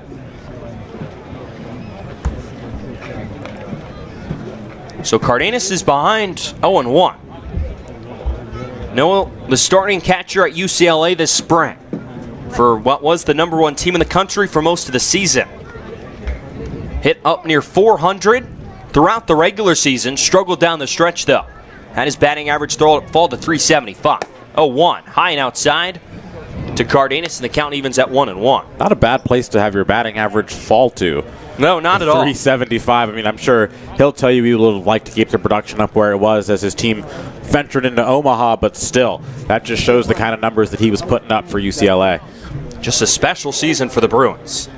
Fell to Michigan, though, in the Los Angeles Super Regional. 1-1, fouled out of play, and the count goes to 1-2, albeit not that opposition that the Bruins were facing in that Super Regional. A couple of former YD Red Sox and Tommy Henry and Carl Kaufman had spectacular outings in the postseason and helped Michigan reach Omaha and come within a game of winning the College World Series. Said it was the Vanderbilt Commodores who came back after losing the first game. Tommy Henry was spectacular and won 2 straight. 1-2. Off speed, called strike 3. Drops in right at the knees. No argument for our Cardenas as he's head down on strikes. The 5th strikeout of the game for Noah Skira. He's an out away from getting out of trouble, and the second baseman R.J. Yeager will come up with 2 on and 2 out. Yeager looked like he was going to get a hit back in the 3rd inning, but Zach Daniels showing good range in right field, able to take away a possible base hit. But the shortstop out of Mercer will dig in and awaits the first pitch from Skira. Fastball misses high and upstairs, and the count goes to 1-0. Former freshman All-American in Yeager to earn those honors. Hit 324 as Kelly Nicholson is going to take a quick jog out of the dugout on the first base side. So there's someone up in the Orleans dugout. We'll see what Kelly decides to do right here. But after hitting well over 300 as a freshman at 324, as a sophomore this past spring, hit just 253. Likes to model his game after Carlos Correa, both mainly shortstops and standing pretty tall. So Nicholson says a few words of encouragement, pats Noah Skira on the chest a couple times, and will jog back to the first base dugout. So Yeager, who stands at 6'3", 200 pounds, will dig back in from the right side. Count 1-0 to him. Skira will set, and the 1-0. High and inside, and the count goes to 2 balls and no strikes. 1-0 Red Sox here in the bottom of the 4th inning. Each team with 3 hits. The Red Sox have been able to cash in with a run. So all three Whitey hits have come here in the 4th. Runners off the corners again. 2-0. Misses upstairs. The count will go to 3 balls and no strikes. As Skira loses Yeager here, that flips the lineup over, and the league's leading hitter Wyatt Young will get a chance to extend his hit streak to 10 games. Jack Thomas Woldoff of 3rd Eric Tolman off of first, 3-0. Off-speed pitch, called a strike on the inner edge. Tolman took off from first. It's going to be a defensive indifference as no one moved. Either the middle infielders in Eddie McCabe or Danny Soretti up the middle. And Rob Emery, no attempt at a throw. 3-1. Swing and a miss from Yeager. Jace is up in the strike zone, and the count goes to 3-2. I gotta say, defensive indifference is one of my favorite obscure stats in baseball. I don't know why. I really don't have an explanation for it, but I really do think it's hilarious. I really love it. 3 balls and 2 strikes to Yeager. Here's the pitch. Misses. No, called strike 3 on the inside corner.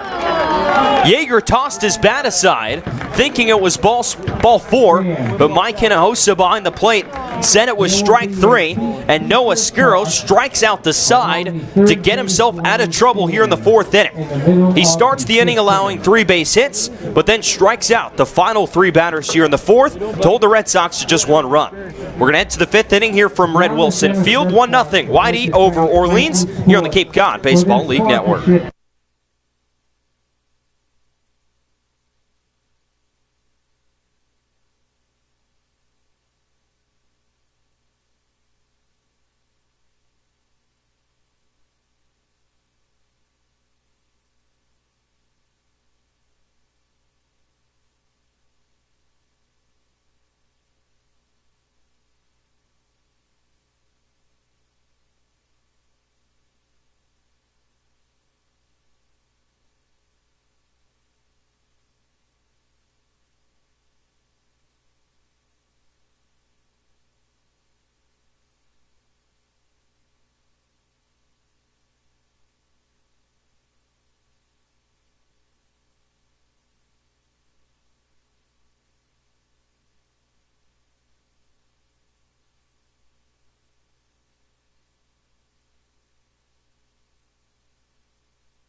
Top of the 5th inning here at Red Wilson Field. YD has drawn first blood in this one as they bring home a run in the home half of the 4th inning. Tanner Murray, the 8-hole hitter, to lead things off against Ian Seymour as he goes out for his 5th inning of work and promptly starts Murray with a breaking ball for a called strike 0-1.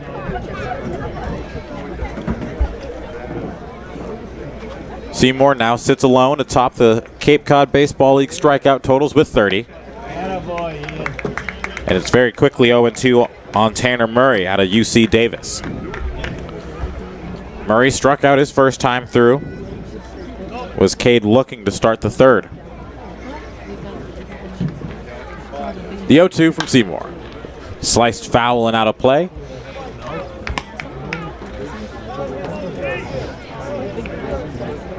Seymour hasn't gone longer than 5 in a start this season. Going 5 in 2 of the 3 and then 4 in a 3rd in 1.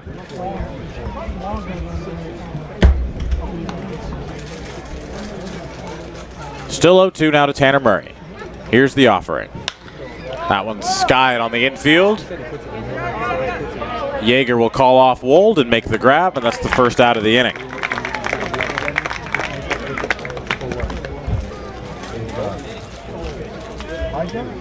So now the 9-hole man, Zach Daniels, will step in. The right fielder. Saw Daniels make an absolutely picture-perfect throw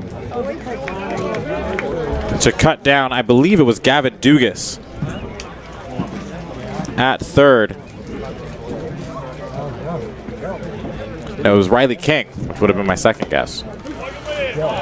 From right field on a play where he was going back on it. Off the jump, I thought he was going to have no chance at doubling off King at third base, but unleashed an absolute seed from his right arm and gunned him at third. And the 1-0 pitch is in there for a called strike 1-1. But then, of course, outfield assists giveth and outfield arms taketh away, as he then sailed one about 15 feet up the line and about 15 feet too high, and it allowed a couple runners to score in what started just one of the weirdest series of events that allowed 2 runners to score and Wyatt Young to go all the way from first to third on a couple of errant throws, and it's 1-2 now on the swinging strike to Daniels. Seymour waits patiently on the mound. Out of the windup. Now delivers the 1-2. Pumped the fastball in high. Daniels kept his hands back and laid off. It's 2-2. Daniels also struck out looking his first time through. High volume strikeout guy, but high profile athlete as well, as he swings and misses at the fastball in the outer half, and he's down swinging for the first time, his second strikeout of the game, and that's strikeout The center fielder from West Point. number 7, or excuse me, 8 for Ian Seymour. The bottom 4 batters of this Orleans lineup have come to the plate 8 times, and they've struck out 7 of them. Seymour's done a good job setting down this bottom part of the Orleans lineup. So Seymour flips the lineup, and the first pitch to Hurtubise is a breaking ball in there for a called strike, 0-1. And TJ, we've seen Seymour pitch well in his 3 outings. Struggled with getting roughed up a little bit, giving up at least 2 in each of his first 3 starts, but he's been a different animal out there on the hill tonight. Yeah, we've seen at least 2 runs and 5 hits, I believe, in all 3 of his starts so far. But today he looks so much sharper. The ball's keeping the ball out of the air, keeping it on the ground, and it's getting a lot for, home run sake. 0-2 is well upstairs, and it's now 1-2 to Hurtubise. Seen him give up a couple of long balls here at Red Wilson, which want to keep the ball out of the air here. It does travel with the short fences.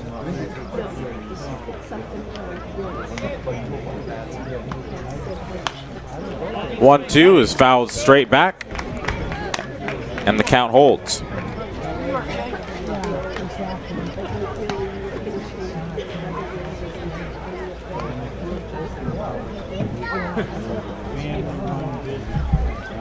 One, 2 on its way.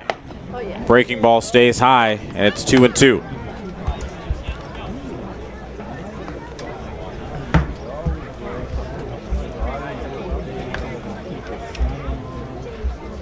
This next pitch for Ian Seymour will be pitch number 78. Through 4 2/3. But the numbers, of course, increased due to the high volume of strikeouts.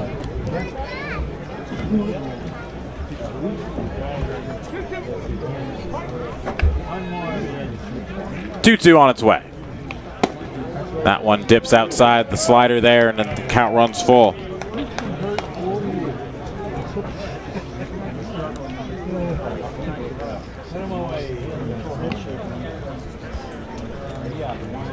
Seymour looking for his 9th strikeout of the day. 3-2. And he got it. Blows the fastball by Hurtubise.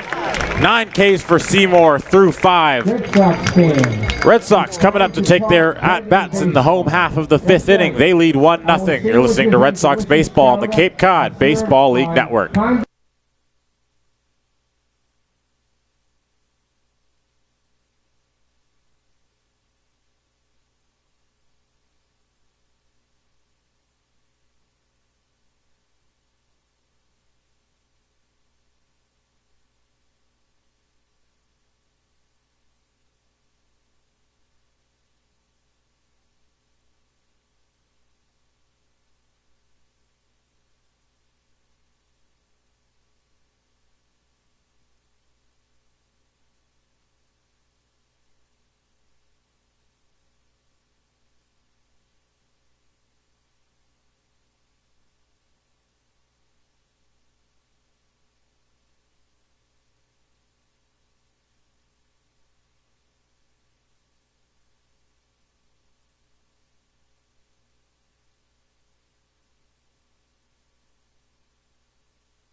Wyatt Young in the box.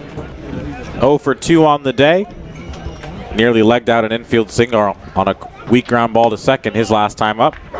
Still looking to extend his hitting streak to an even 10 games as he takes the first pitch on the outer half, 0-1.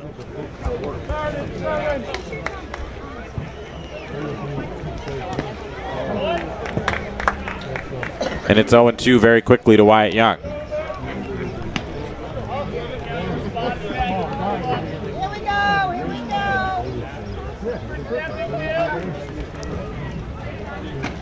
Skiro has pitched well. The 0-2. High and wide, and it's 1-2. Another problem that, for as good as this YD offense has been, still pacing the Cape League in runs scored, they have left an awful lot of runners on base this season. Already up to 5 in this one through their 4 half innings of at-bats.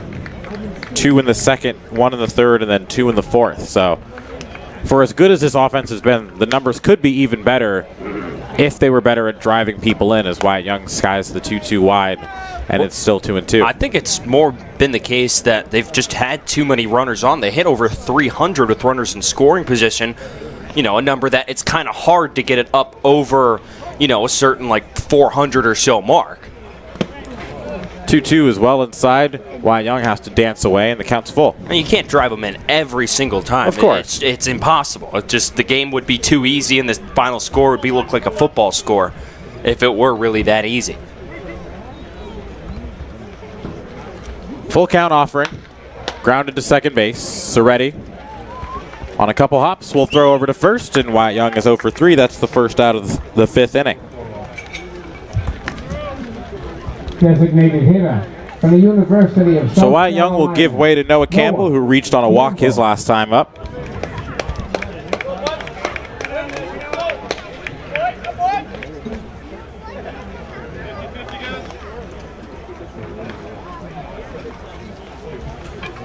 Campbell continuing to play well. And at DH, left field, he's taking grounders at shortstop as he looks at the first pitch downstairs for a ball, 1-0. Campbell, of course, listed as a second baseman, playing in left field, taking grounders at shortstop as he skies one behind home plate. Emery will give it a look, but it's out of play.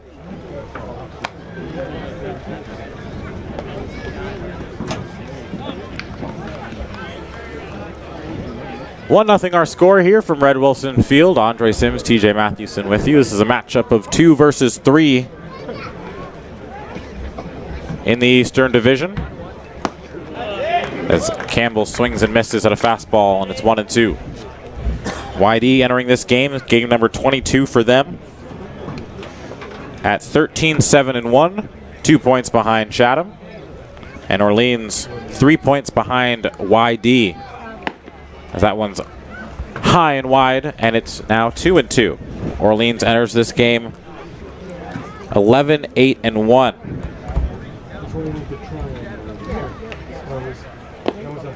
2-2 is low and in, and the count runs full.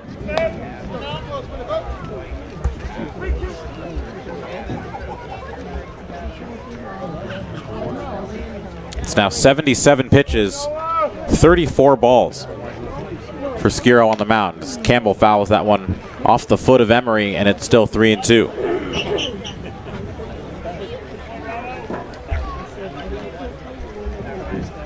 So should that be the final half inning for Ian Seymour, what an outing it was for him. Is absolutely his best start of the season, putting up zeros on the scoreboard, just 3 hits allowed.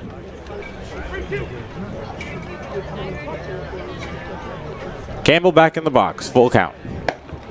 And once again, he draws a walk.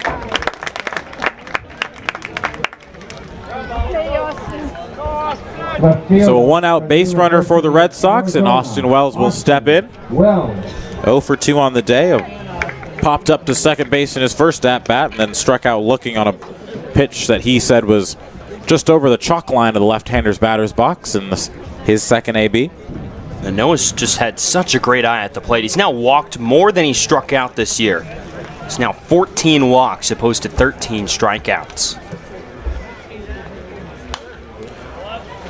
Wells first pitch swinging and fouls it away.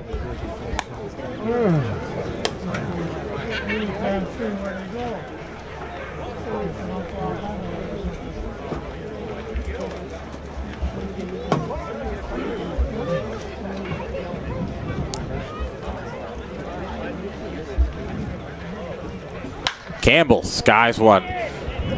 Left field line.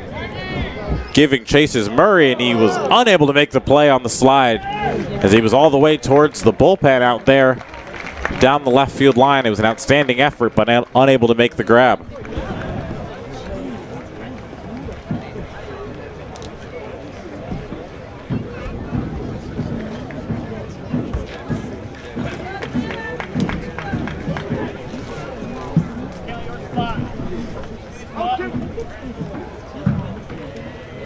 So after the foul ball for strike number 2, Wells steps back in, down 0-2 in the count.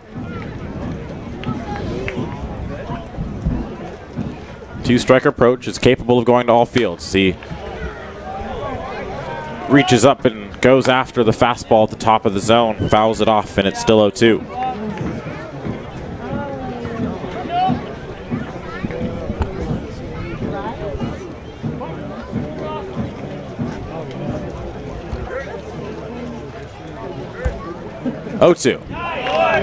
Gets Wells swinging as he chases a pitch just low and out of the zone, and that's the second out of the inning.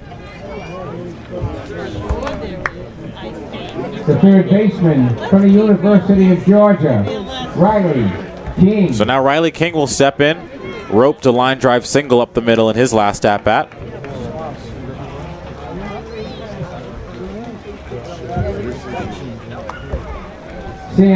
But he will have to step in against a new arm, as that will do it for Noah Skiro. So Skiro makes it through 4 2/3. We got a new arm coming in for the Firebirds. We'll tell you all about who he is, where he's from, and what he's got. On the other side of this break, you're listening to Red Sox Baseball on the Cape Cod Baseball League Network.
Riley. So the new arm for Orleans is going to be Chase Wallace, the Tennessee Volunteer, teammate of the Rap Fielder. Zach Daniels has got a couple volunteers on the field for Orleans. Wallace on the year, this will be his 7th appearance. He's 1-0 with an ERA just a shade over 4. Campbell first pitch running, King fouls it off his foot. And it's strike 1. Didn't look like a straight hit and run. Seemed like a late decision to swing there from Riley King, and Campbell would have had the bag stolen easily. Well, Wallace had 3 straight scoreless outings to start his Cape League season. Against YD, the first time these two played. Against Brewster and against Wareham.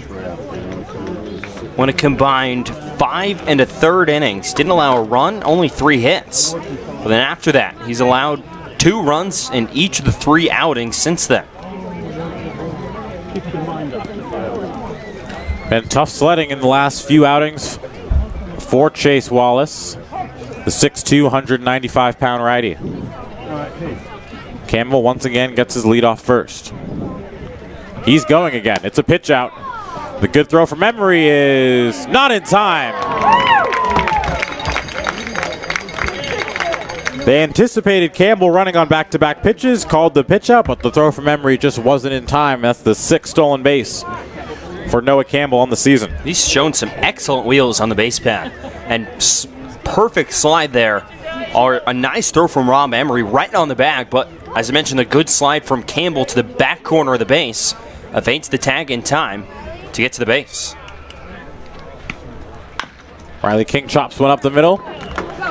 Fielded by McCabe, and he'll throw over to first to retire the side. So the game is through 5 here. YD still only with the 1 run across. It's 1-0 Red Sox. You're listening to Red Sox Baseball on the Cape Cod Baseball League Network.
Ian Seymour's day is done, and what a day it was. Finishes with the final line of 5 innings. Just the 3 hits allowed, no runs, 2 walks, and 9 strikeouts. And he gives way now to the 6'5" righty out of Northeastern, Brandon Dufault. I'm from South. I literally live in South North. I literally live like right in the Captain's Village, right across the street. I live literally. First pitch from him skips in the dirt, and it's 1-0. That's pretty cool. Thank you, sir. Have a good day, guys. Bye. Dufault making his 7th appearance. ERA of 4.5. Hey, 50-50.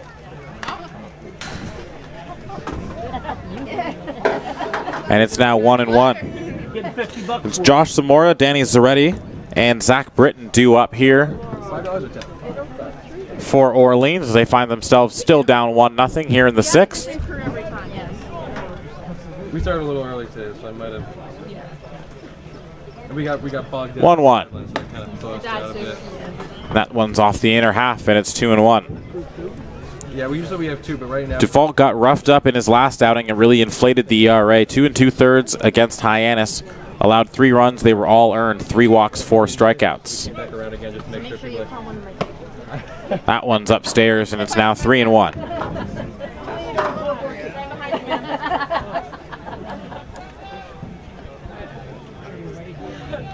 Dufault working out of the stretch despite no one on.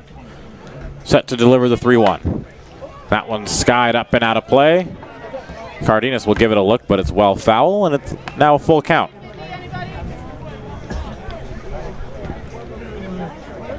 Dufault stands 6'5", 195 on the mound.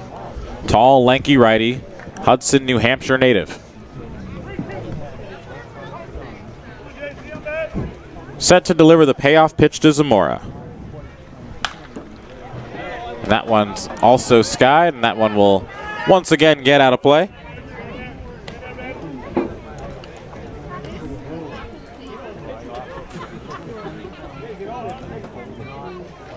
Biggest struggle for Dufault this Cape League season has been the walk.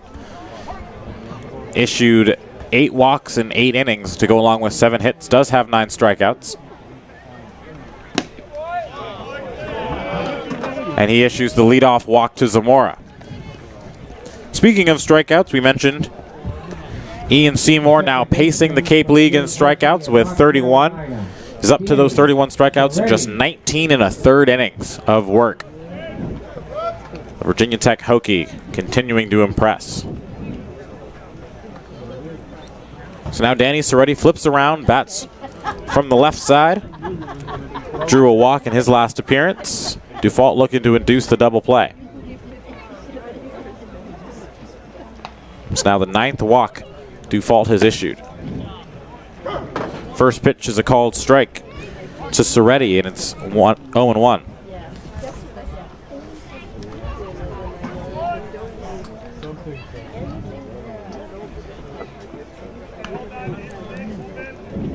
As such, the whip for Dufault sits just a tick below 2 at 1.88. And it's very quickly 0-2 to Soretti.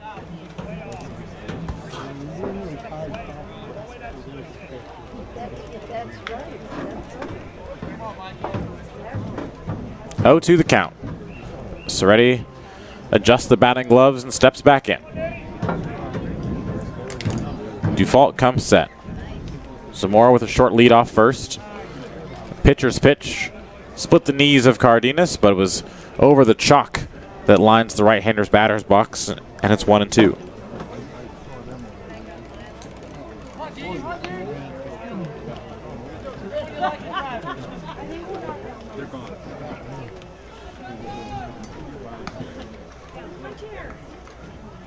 Here's the 1-2 from Dufault, and time is called before he can deliver.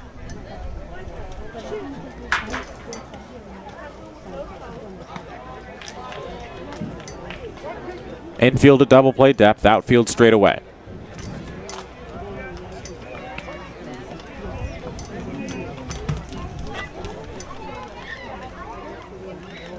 Now the 1-2.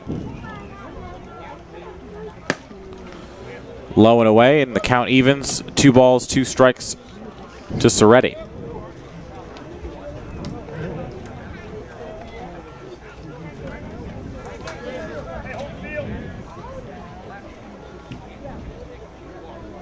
Dufault set once again at the letters.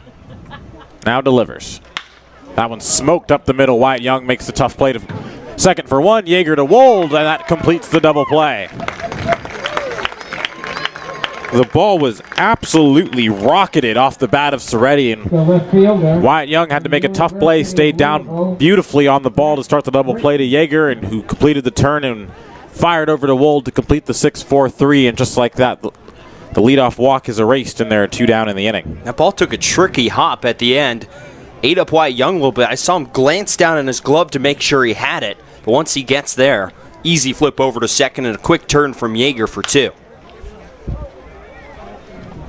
Wyatt Young continuing to impress at shortstop.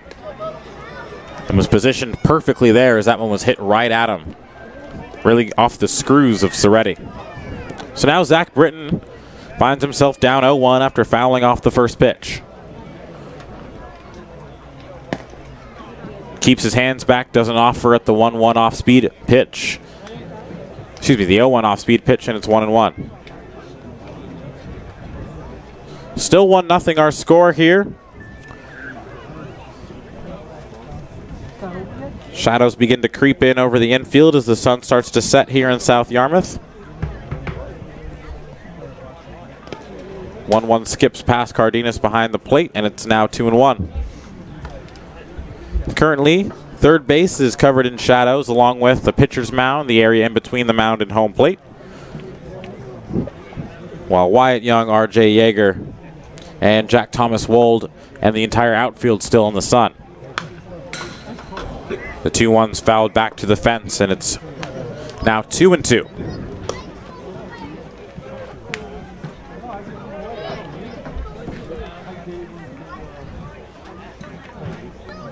R.J. Yeager stands just a hair onto the outfield grass and right.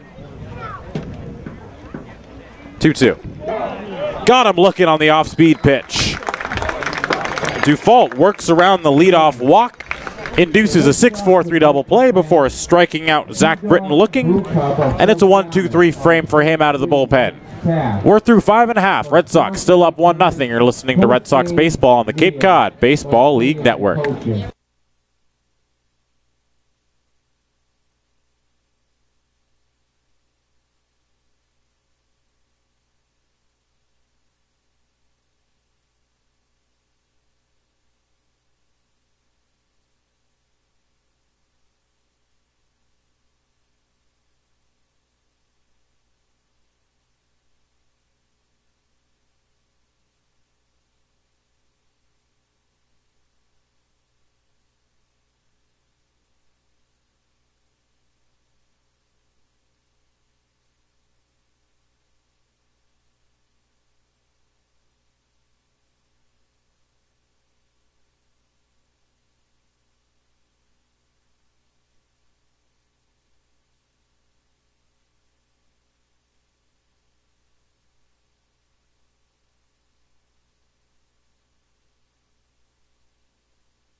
From the University of Nevada. Home half of the sixth inning here. Andre Sims, TJ Mathewson with you. 1-0 our score here is Orleans still struggling to push anything across against the Wide East staff. And Jack Thomas Wold set to take his at-bat here off Chase Wallace. First pitch swinging as he misses over the top of an off-speed pitch, and it's 0-1. Third at-bat for Wold on the day.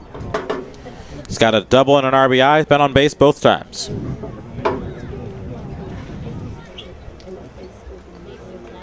Here's the 0-1. That one's high, and it's 1-1.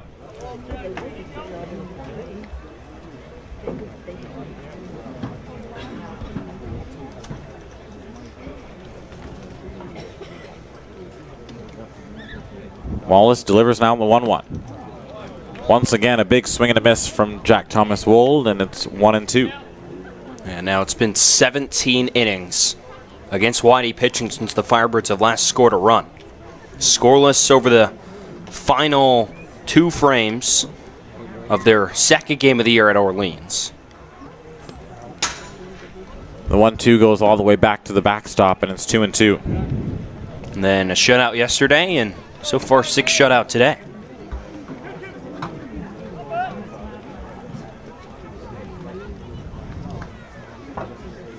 Count even at 2. Jack Wold leading off the bottom of the 6th, and he waves and misses at a good breaking ball. Dances away from the bat of Wold as he quickly gives the scouting report to Eric Tolman coming up behind him. And that's the first out of the frame.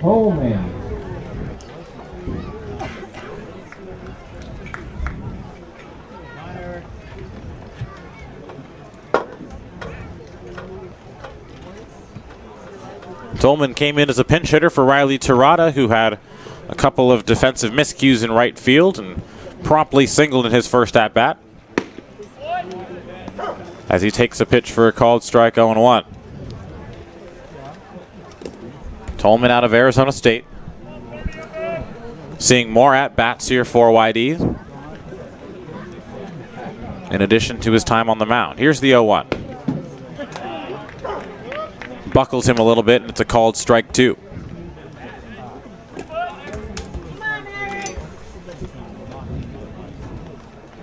So the book is closed officially on Skiro. 4 2/3, 3 hits. The 1 run, it was earned. 3 walks and 7 strikeouts as Tolman rolls over, chops it to first. It's a fair ball. And Esquera will take it to the bag himself. 3 unassisted for the second out of the frame.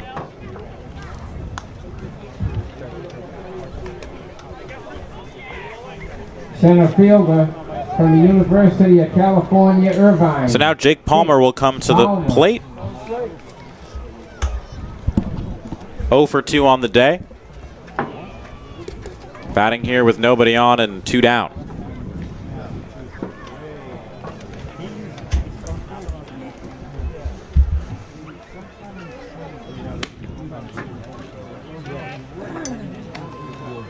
First pitch to him misses, 1-0.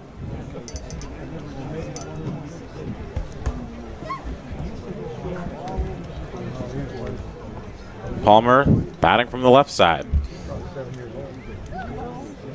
The 1-0. And it's now 2-0.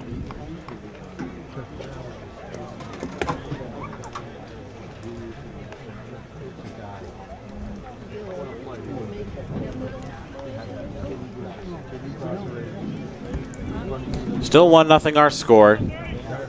Both teams with 3 hits. 2-0 paints the outer corner, and it's 2-1.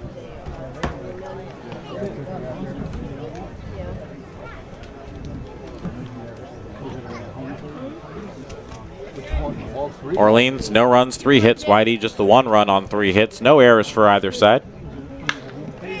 Palmer skies one to center field. Hurtubise once again on his horse.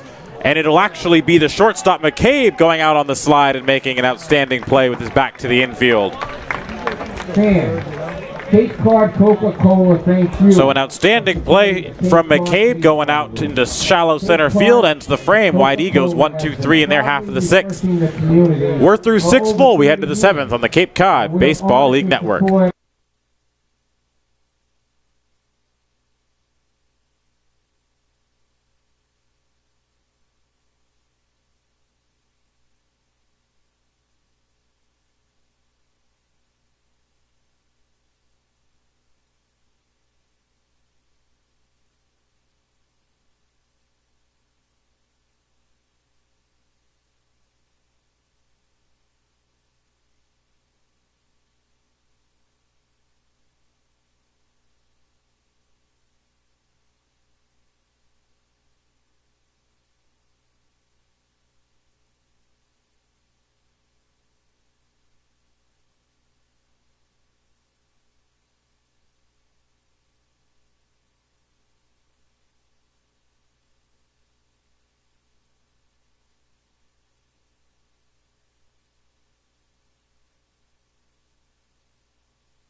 Top of the 7th inning here at Red Wilson Field. Andre Sims, TJ Mathewson bringing you all the action on this fine Sunday evening. It's a beautiful evening, partly cloudy skies here in South Yarmouth. 72 degrees. It's absolutely beautiful. Trevin Esquerra will step in, lead things off as he takes the first pitch downstairs from default. I'm sorry. Well, Noah Cardenas will quickly call time and get a new card for his wristband with pitch signs on them. He'll slide it in there and we'll be set to get back underway momentarily. It's always a struggle getting those little cards in there. I had to use one of those in my brief, and I emphasis on brief, football career in high school as we ran a no-huddle offense. It was a lot of fun, but you always felt kind of cool wearing the wristband on your arm and just looking down to see what you were doing for that play. As default's 1-0 offering a sliced foul, 1-1. We had a little, like, you know, those like youth scoreboard things with the blue numbers and the red numbers. We had one of those, and every game would be different, whether it be only the blue numbers was the play call or the red numbers or one of each and all that. It was an entertaining system. 1-1, skied foul and out of play. It's 1-2. Did you guys have the big boards on the sideline with the logos on it? Did not have the big boards. Just the little makeshift PE scoreboard held up for the play calls. Ooh. Always my favorite part to see what teams decide to hold up. College football Sundays or Saturdays are upcoming, close, under 50 days. The 1-2 dances outside, and it's now 2-2. Esquerra's got a pair of hits in this one. Exactly the start you want for your new team.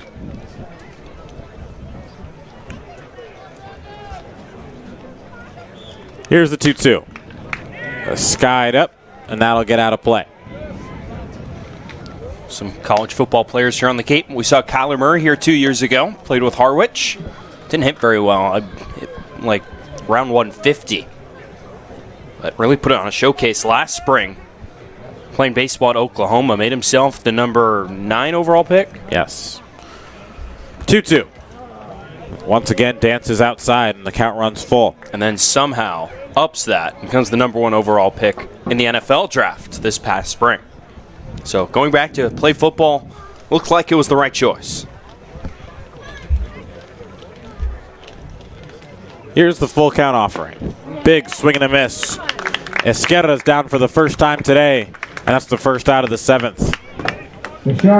And now 11 strikeouts for this Orleans Firebirds lineup. Here just with 1 out in the top of the 7th inning. They were prone to strikeouts yesterday. They struck out 12 times against Whitey Arms. And they're doing more the same here today. So now Eddie McCabe will step in, made an outstanding sliding catch. As he ropes one fair down the left field line as it got past Riley King. Austin Wells will circle it, pick it up on the bare hand. Throw comes into second, but it's late. And it's a 1-out double for Eddie McCabe. Well, finally, Eddie McCabe doesn't have to face Ian Seymour. He struck out against the lefty both times. He was up with the plate, but jumps all over that pitch from Dufault. Just keeps it fair down that left field line and puts a runner in scoring position. It's the tying run out there on second base. Another batter for Orleans that'll be happy to see Ian Seymour no longer out there on the bump. Rob Emery, who himself has a pair of strikeouts in this one, both swinging. Bottom 4 hitters before this double from McCabe. 0 for 8, 7 strikeouts against Seymour. First pitch, sliced foul and out of play on the right field line, and it's 0-1. It's an important moment for the Red Sox, and especially Dufault. Working with a slim 1-0 lead. 1 down here, and McCabe on second base. Yeager shaded over to the bag, holding on McCabe. Right side of the infield is wide open, as is right center field.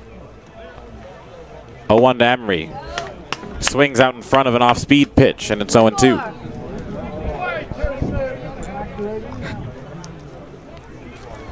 Be a big out number 2 for Dufault if he could get Emery here.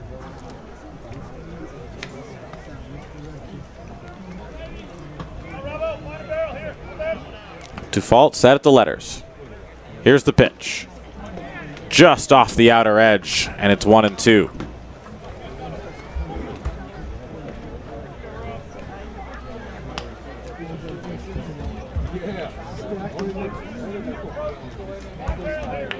1-2. Default comes set.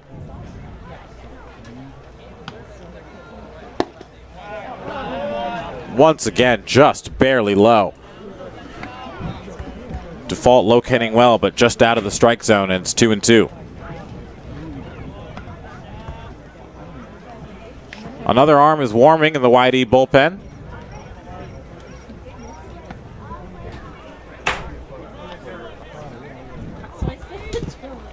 As Default once again comes set. It's Gordon Ingebrigtsen getting set. And once again, time is called right before the pitch is thrown.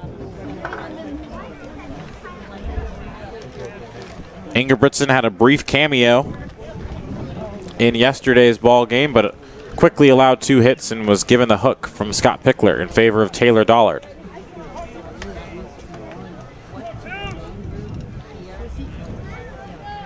Two now the count. Here's the pitch. Fouled off at the plate. Emery just stays alive and the count remains 2-2.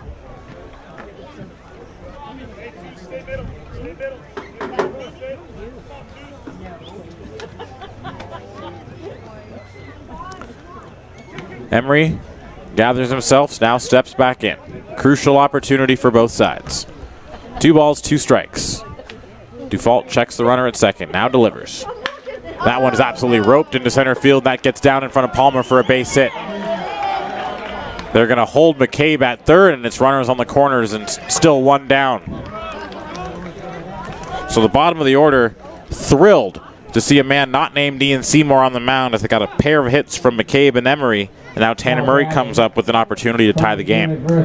Just with 2 strikes, Emery doesn't try and do too much with that. Reaches out, pokes it up the middle.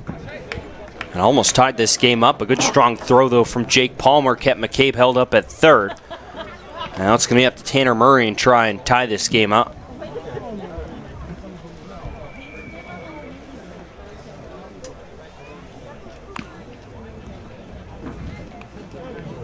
Well, let's go.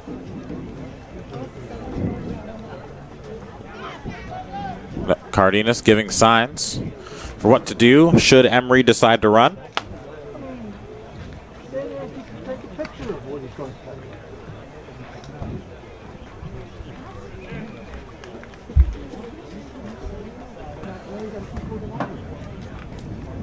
So now Tanner Murray will step in. Struck out looking at his first at-bat and then popped up to second base. And now Cardenas will have a quick chat with Default.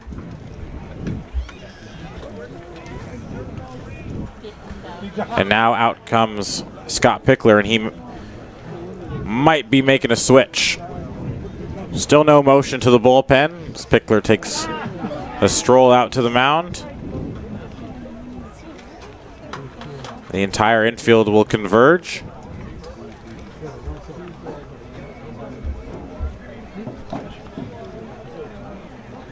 Looks, as of right now, to just be a conversation, but Pickler is known for the delayed bullpen move. Yeah, it's Gordon Ingebrigtsen up and throwing in the pen. We saw him for the first time yesterday.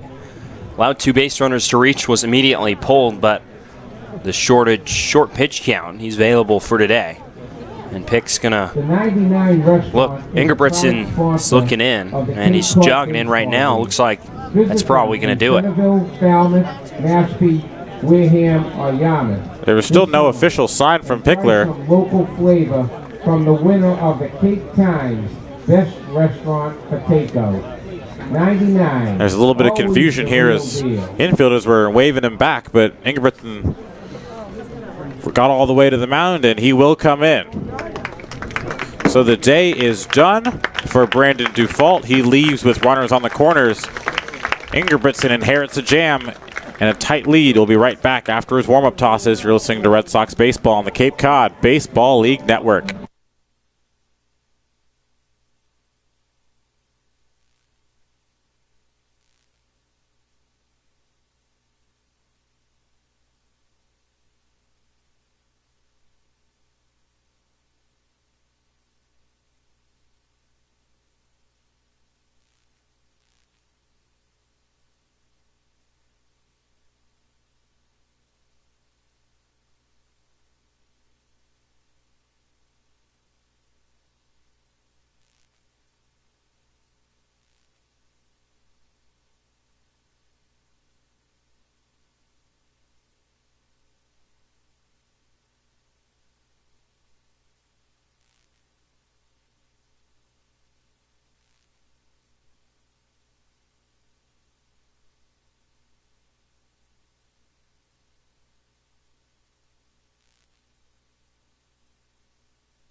Gordon Ingebrigtsen steps in now, making his home debut for the YD Red Sox. Didn't record an out in his official debut yesterday. Faced 2 batters, gave up 2 base hits. Looking to fare better in front of the home faithful. As he inherits a 2-on, 1-out jam here in the top of the 7th, but the Red Sox just holding on to a 1-0 lead here. Tying run waits on third. That's Eddie McCabe. Rob Emery on the back end at first. First pitch from the Submariner is a breaking ball in there for a called strike, 0-1. Go, Gordon!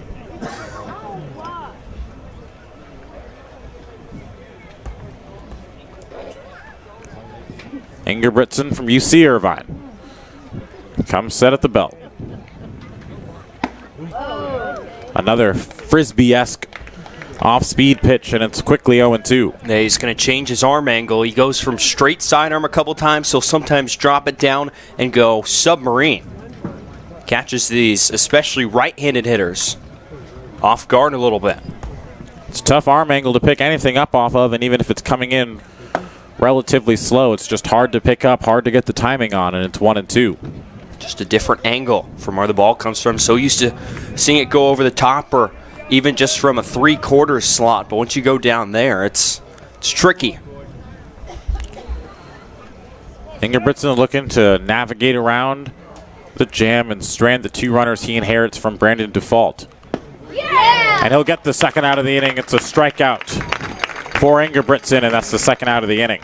And it was really strange to see Ingebrigtsen struggle a little bit out of the gate. Yes, first outing of the summer. Might have been a little nervous yesterday when he allowed a walk and a base hit. But he was really good last summer. He's 1-1 with an ERA at 1.35 in 6 2/3 innings. From Kansas State University, number 16, Zach Kokoska. So a pinch hitter for Orleans as Zach Kokoska will take his hacks in place of Zach Daniels. Well, I'm sorry. I know I'm getting plugged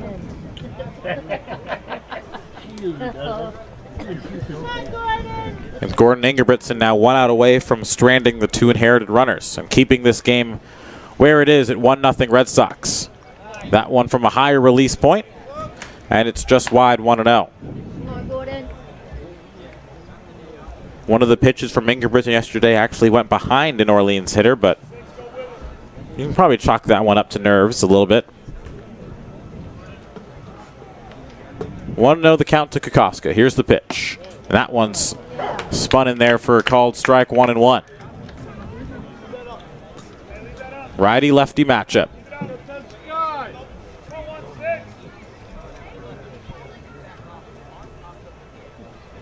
Still first and third. McCabe the tying run on first. Emery the go-ahead, on third. Emery the go-ahead run on first. Another one in there for a called strike, 1-2. Now, when you say backdoor breaking ball, that is exactly what you look at. Starts out in the right-handed batter's box, but with so much sideways tilt on that, with the breaking ball coming from the sideways angle, either the submarine or direct sidearm. So much sideways movement that it breaks over the outside edge. 1-2. And that one is roped into the left field, and that'll be a base hit, and that'll bring in the tying run. So Ingebrigtsen unable to get out of the jam as Kokoska pokes one through the left side for a single, and this game is tied at 1 apiece.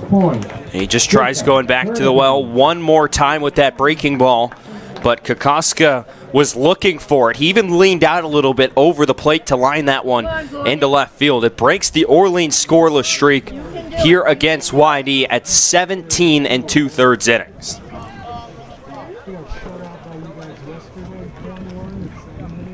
So now the score is 1-1. Still not out of the jam. It's a bunt. Ingebrigtsen fields his position, throws over to Wold, and that'll end the inning. Bit of a questionable call there, going for the bunt for a base hit with 2 down, but alas, that's what Orleans chooses to do. The score is even at 1. We head to the bottom of the 7th inning. It's stretch time here at Red Wilson Field. You're listening to Red Sox Baseball on the Cape Cod Baseball League Network.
It's still Chase Wallace out on the mound for the Orleans Firebirds as they tied this game up at 1-1 in the top of the 7th inning. Thanks to a Zach Kokoska RBI single, broke the Orleans Firebirds' scoreless streak against Whitey pitching at 17 2/3 innings. And it's going to send Noah Cardenas to the plate here in the bottom of the 7th inning. TJ Mathewson and Andre Sims here with you from South Yarmouth. Noah Cardenas, RJ Yeager, and Wyatt Young set to come to the plate 8-9-1 in the Red Sox order. This game all now tied up. First pitch from Chase Wallace is over for a strike. It's 0-1. Cardenas 0 for 2, a ground out to second, and a strikeout looking for him. Entered today hitting .316. Freshman out of UCLA. 0-1. Fastball catches the inside corner, and Wallace is ahead 0-2. Wallace is sophomore, plays his ball at Tennessee.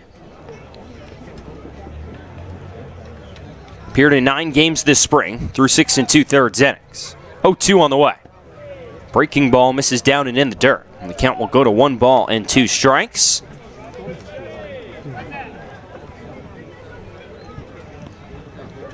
Last outing he had before he came to the Cape was on May 7th. Stands at 6'2", 200 pounds. Cardenas is ready and awaits the 1-2. Curveball drops in and misses just inside. So it broke from the front shoulder of Cardenas to the inside, just inside the inside corner. So misses for ball 2, 2 balls and 2 strikes. Cardenas will bat from the right side.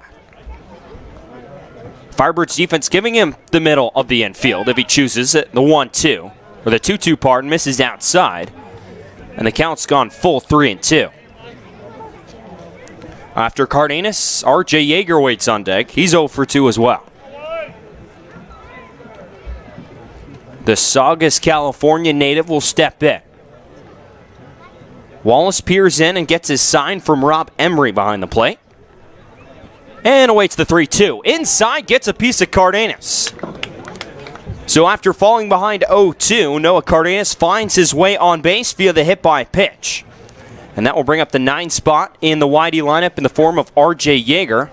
Actually, Yeager heads back to the dugout. And it looks like it's going to be Andrew Eister who will pinch in the spot of Yeager. Now batting for the Red Sox, number 35. So Eister slides into the 9 spot here in the bottom of the 7th inning. He's been scuffling a lot. Actually, pardon, it's going to be Tate Samuelson. So Samuelson will dig in.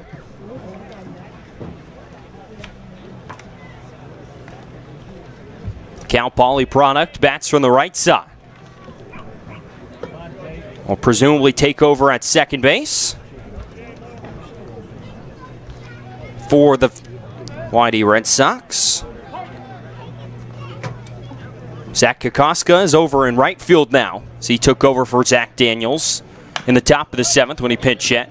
Swing by Samuelson and fouls it back. The count's 0-1.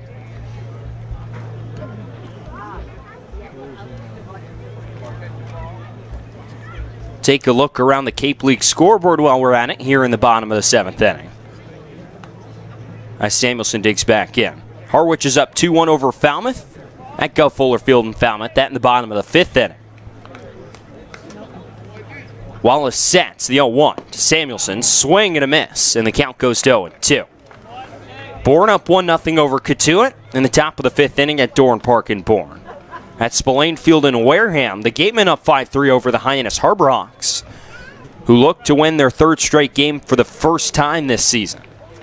And Brewster and Chatham just getting underway at Veterans Field. 0-2, breaking ball misses outside, and the count goes to 1-2 on Samuelson. Shade now mostly covering the infield, aside from a sliver on the right side and between first and second base.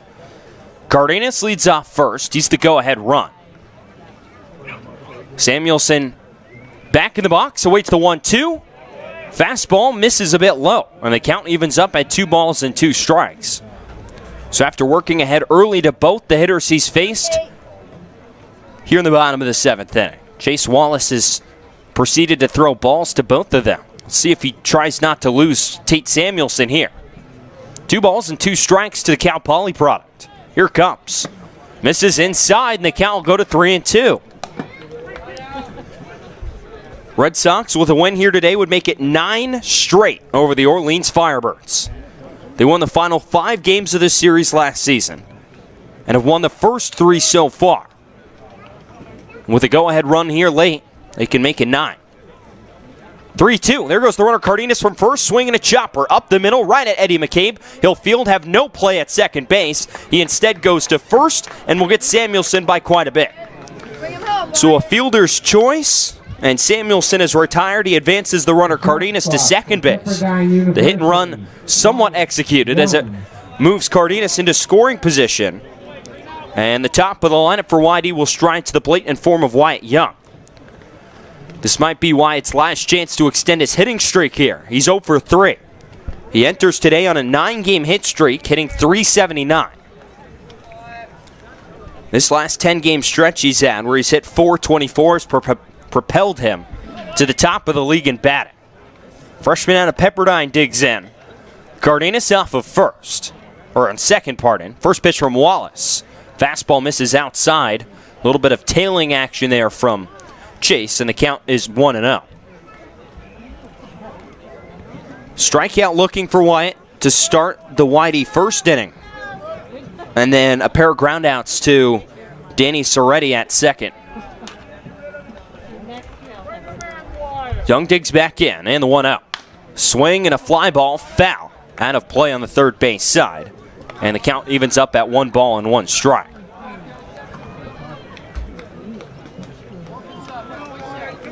Wyatt now an everyday player at the top of the Red Sox lineup, from temp player all the way to now an everyday player for Scott Pickler. Always love to see these temp player stories. Come in, something to prove, and they play exceptionally well. 1-1 on the way to Wyatt Young. Fastball misses up and inside, and the count will go to 2-1. Last year's Cape League MVP Matthew Barefoot was a temporary player as well, but ended up having an excellent season for the Hyannis Harbor Hawks. Season where he hit .379. Barefoot out of Campbell, got drafted to the Astros this year in the MLB draft. So the 2-1 misses down low, and the count will go to 3-1 on Wyatt Young. He wasn't even in the starting lineup on opening day. He came in a pinch hit late in that ball game last year for Hyannis and smacked a home run. And ever since he was in that lineup, played in 42 games for the Harbor Hawks. 3-1 the count here on Wyatt Young. Here's the pitch. Misses down and away for ball 4. So not a base hit, but in the end, Wyatt Young will reach base. The second free pass issued here in the 7th inning. And that will bring up the designated hitter, Noah Campbell. A chance to put the Red Sox in front here in the bottom of the 7th inning. Now the pitching coach for the Firebirds out of that first base dugout. Have a conversation with Jace Wallace, who's worked himself into some trouble here in the 7th inning. Red Sox got their only run back in the bottom of the 4th inning. An RBI single from Eric Tolman in his first at-bat of the game. The Firebirds would respond with an RBI single from Zach Kokoska, who pinch hit in the bottom of the 7th, or top of the 7th, and drove home Eddie McCabe.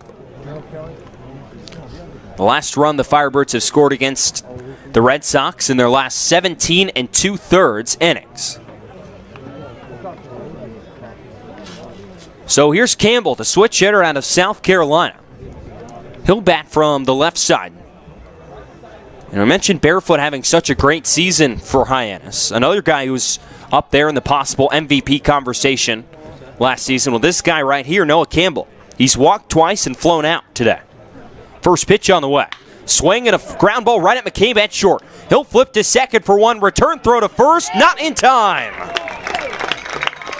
So the Firebirds cut down Wyatt Young at second base. The return throw to first, a soft one that Campbell beats out and will extend the inning and give Austin Wells, the league's RBI leader, a chance to hit here and give the Red Sox the lead in the bottom of the 7th inning. So a 6-4 fielder's choice erases Wyatt Young on the base paths. And we'll put up Austin Wells, and they're not even going to test him. Wells is going to toss his batting gloves and shin guard aside, and the Firebirds will intentionally walk him. So he'll jog down to first base. Kelly Nicholson not even wanting to even attempt that. So Wells, a last chance there to extend his hitting streak, and he's walked. And now Kelly Nicholson out of the first base dugout for the Firebirds. And a new arm is jogging in from the Firebirds bullpen down that way. And we're going to have to step aside here from Red Wilson Field. Red Sox threatening to take the lead here in the bottom of the 7th inning in South Yarmouth.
So it'll be the right-hander out of Chapman University, Nick Garcia, in to pitch for the Orleans Firebirds. So the Red Sox threaten to take the lead here in the bottom of the 7th inning here in South Yarmouth. The bases are loaded for Whitey here with 2 outs. They just intentionally walk Austin Wells to get to Riley King. So we'll see if the Georgia Bulldog can make him pay. Garcia this spring at Chapman, a 9-0 record in 56 innings, had a .64 ERA, struck out 82, and walked 14 in those 56 innings, and had 12 saves. He kicks, first pitch to King, swinging a ground ball towards third base. Fielded by Shea Whitcomb, he'll go the long way to first, and it's in time to get King. King's frustrated. He swung at that first pitch and just rolled over to third base. And that will get the Firebirds out of trouble here in the 7th inning. So we're going to head to the 8th inning here from Red Wilson Field. The Red Sox lead the bases loaded and keep this game tied at 1-1 here on the Cape Cod Baseball League Network.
Large pizza. Top of the 8th inning here from Red Wilson Field. All tied up at 1 between YD and Orleans. TJ Mathewson and Andre Sims here with you from South Yarmouth. 2, 3, and 4 due up in the Firebirds lineup. Josh Zamora, Danny Soretti, and Zach Britton penciled to come to the plate. It'll still be Gordon Ingebrigtsen who came in and got the 2 outs.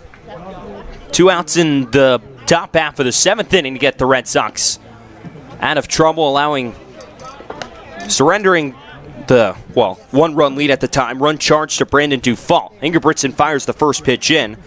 An off-speed pitch called a strike. It's 0-1. Sidewinder fires home the 0-1. Off-speed again, misses outside, and the count will go to 1-1. Ingebrigtsen out of Pasadena City College. He's going to play his ball at UC Irvine this upcoming spring. As he pauses, fires home the 1-1. Off-speed again, called a strike. And the count will go to 1-2. As I mentioned, spent last summer with YD. Came in late in the season as some pitchers were reaching their innings limits. And through 6 2/3 innings, the 1.35 ERA. Struck out 4 and walked 1. 1-2. Swing and a soft fly ball right center field. Chasing in Palmer. It'll drop in front of him for a base hit. So a little dunk off the end of the bat of Josh Zamora. His first base hit of the day. Has the leadoff runner on for the Firebirds here to start the 8th inning. Gavin Dugas now in playing second base. After Tate Samuelson hit for RJ Yeager back in the bottom of the 7th.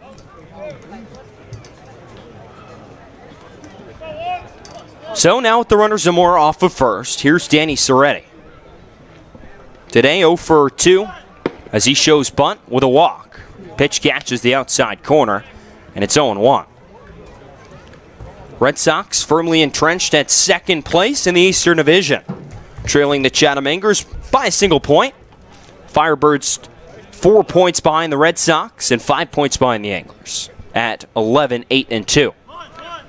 Shows bunt again, taps it foul this time up the third base side, and the count will go to 0-2. Soretti not too aggressive on those bunts right there. He's going to have to swing away here with 2 strikes. Go ahead run for the Firebirds over on at first base in the form of Josh Zamora. Ingebrigtsen peers in. A look over at second, or at first, pardon, now comes set. He'll fire home the 0-2. Off speed, misses outside, gets away from Cardenas.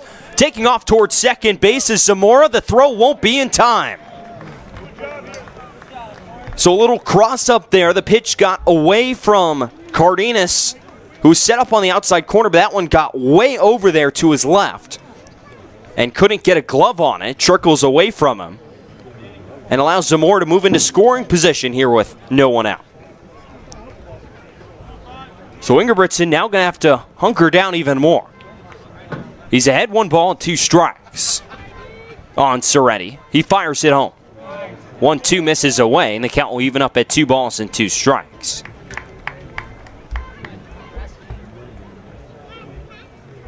Ingebrigtsen, a native of Sun Valley, California. Stands at 6 foot, 180 pounds. Second-year Red Sox will get his sign and come set right at the chest. And he'll fire home the 2-2. Swing and a miss, strike 3. Goes submarine and upstairs with the fastball and fans Soretti for out number 1. Cheeseburgers are now half price at the concession stand. So 1 down for the Firebirds. A huge first out for Gordon Ingebrigtsen. We'll bring up the left fielder Zach Britton. Britton today 1 for 3. He singled back in the 4th inning. He struck out and ground out as well. Ingebrigtsen, the South Coast Conference Pitcher of the Year at Pasadena City College, where he had a spectacular 2 seasons at JUCO. First pitch is going to miss outside. The count's 1-0 on Britton. He finished his Pasadena City College career 29 games. He started 27 of them. He was 13-8, a 2.85 ERA, and struck out 144 batters at 180 innings. He's Pasadena City College's all-time leader in wins with 13. And he's the first Pasadena City College player to ever win the conference pitcher of the year. First, the 1-0 misses inside, and the count will go to 2-0. And is going to play at UC Irvine for his junior season, along with Jake Palmer and Trent Denholm. Just a couple of Sox. Was originally committed to Coastal Carolina, but after redshirting a year there, as the 2-0, swing and a miss, and the count will go to 2-1. But redshirted his first season there, decided to go to the JUCO route.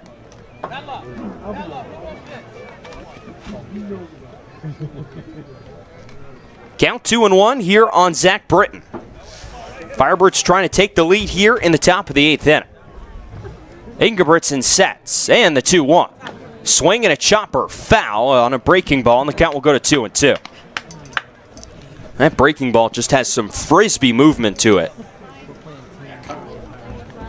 That breaking ball, I was talking to our scout liaison, Alex Chapman. His fastball topping out at 80. That breaking ball coming in at 67.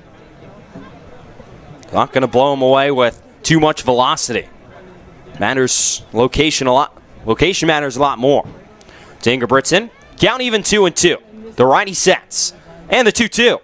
Off speed misses away. And the count will go to 3 balls and 2 strikes. Come on, Gordon.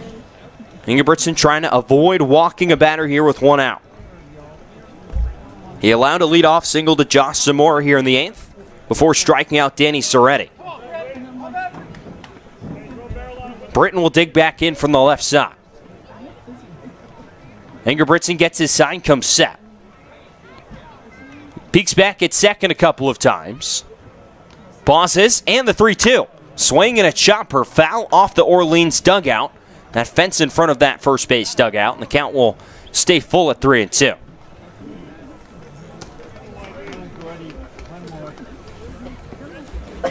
Britton out of Louisville, a native of Batesville, Indiana, standing at 6'1", 205 pounds. Bats left-handed. Ingebrigtsen peers in. Gets the sign he wants from Cardenas and comes set. 3-2 on the way. Swing and a line drive down the right field side. It gets down and tucks its way towards the corner. The runner at second and Zamora rounds third. He'll come home to score. Scooting into second base is Zach Britton. A go-ahead RBI double here in the top of the 8th inning has put the Firebirds up 2-1. And the Firebirds lineup is starting to sort of figure out the pace and the timing of Ingebrigtsen's delivery, and the result is some better swings. We saw a couple awkward swings in the first couple ABs of the batters that faced Ingebrigtsen in this one, but they're now learning, they're keeping their weight back, and then they're firing through the zone late, and they're starting to make some solid contact as they take the lead here late. So Ingebrigtsen gets 2 strikes on Britton, but can't put him away. That'll bring up Traven Esquera, the first baseman. He's got a pair of hits in his Firebirds debut. Out of Loyola Marymount, the switch hitter now batting left-handed. First pitch from Ingebrigtsen misses outside. And the count's 1-0. There's an arm up and stirring in the Red Sox dugout, or at least there's someone standing on the mound. Doesn't look like he's throwing though. 1-0 the count here on Esquera now. Turns around, he shows bunt. No, now he'll bring it back. Bat rests on his left shoulder. Ingebrigtsen sets in the 1-0. Swing and a ground ball towards Jack Thomas Wold at first. He fields on a dive. He'll take it to the bag himself and make the play. Highlight reel play from Jack Thomas Wold at first base. Diving to his left, stabs that right off the right field foul line. Gets up and will stop on the pillow for out number 2 here in the 8th inning. Eddie McCabe. Add that to the list of impressive plays that Wold has made at first base. We've all been impressed with his athleticism and his ability to field his position at first. We've seen the good footwork around the bag and a couple great diving plays to both his right and his left this season. So here's Eddie McCabe. He's trying to keep this inning going. He scored the tying run of this ball game back in the 7th inning as he swings at the first pitch, skies it out to right field. Eric Tolman will drift underneath it, and the Sun Devil will retire Eddie McCabe for out number 3 here in the 8th inning.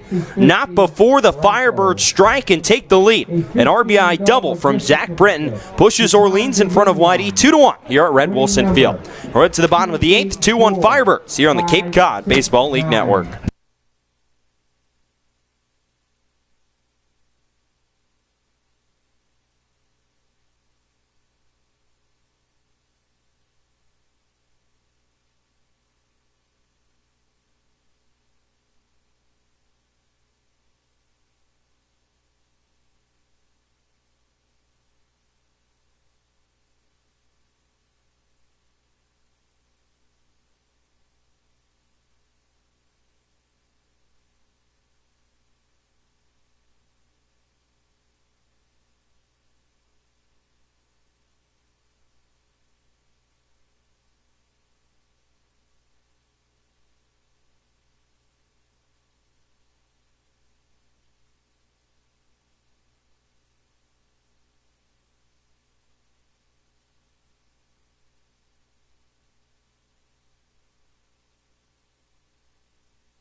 Bottom of the 8th inning here from Red Wilson Field. It's going to be 5, 6, and 7 due up in the Whitey lineup as they now trail by 1. First pitch to Jack Thomas Wold, swinging a drive. That's deep center field, backing up the center fielder Hurtubise. He leaps and he'll make the catch. So Jack Thomas Wold jumping over the first pitch of Jake Garcia. But Jacob Hurtubise back on his horse with good speed in center, able to track that one down and rob Wold of extra bases potentially. We saw Wold just miss out on a home run back in the 4th inning as he hit one 3/4 of the way up the wall in right center. But that time is retired here to start the 8th inning. That'll bring up Eric Tolman. First pitch inside, just misses hitting Tolman by about an inch. And it'll be ball 1. Tolman came in place of Riley Terrata in the 4th inning. Drove in the Red Sox only run of the game with a dribbler up the middle. The two-way Sun Devil bats left-handed.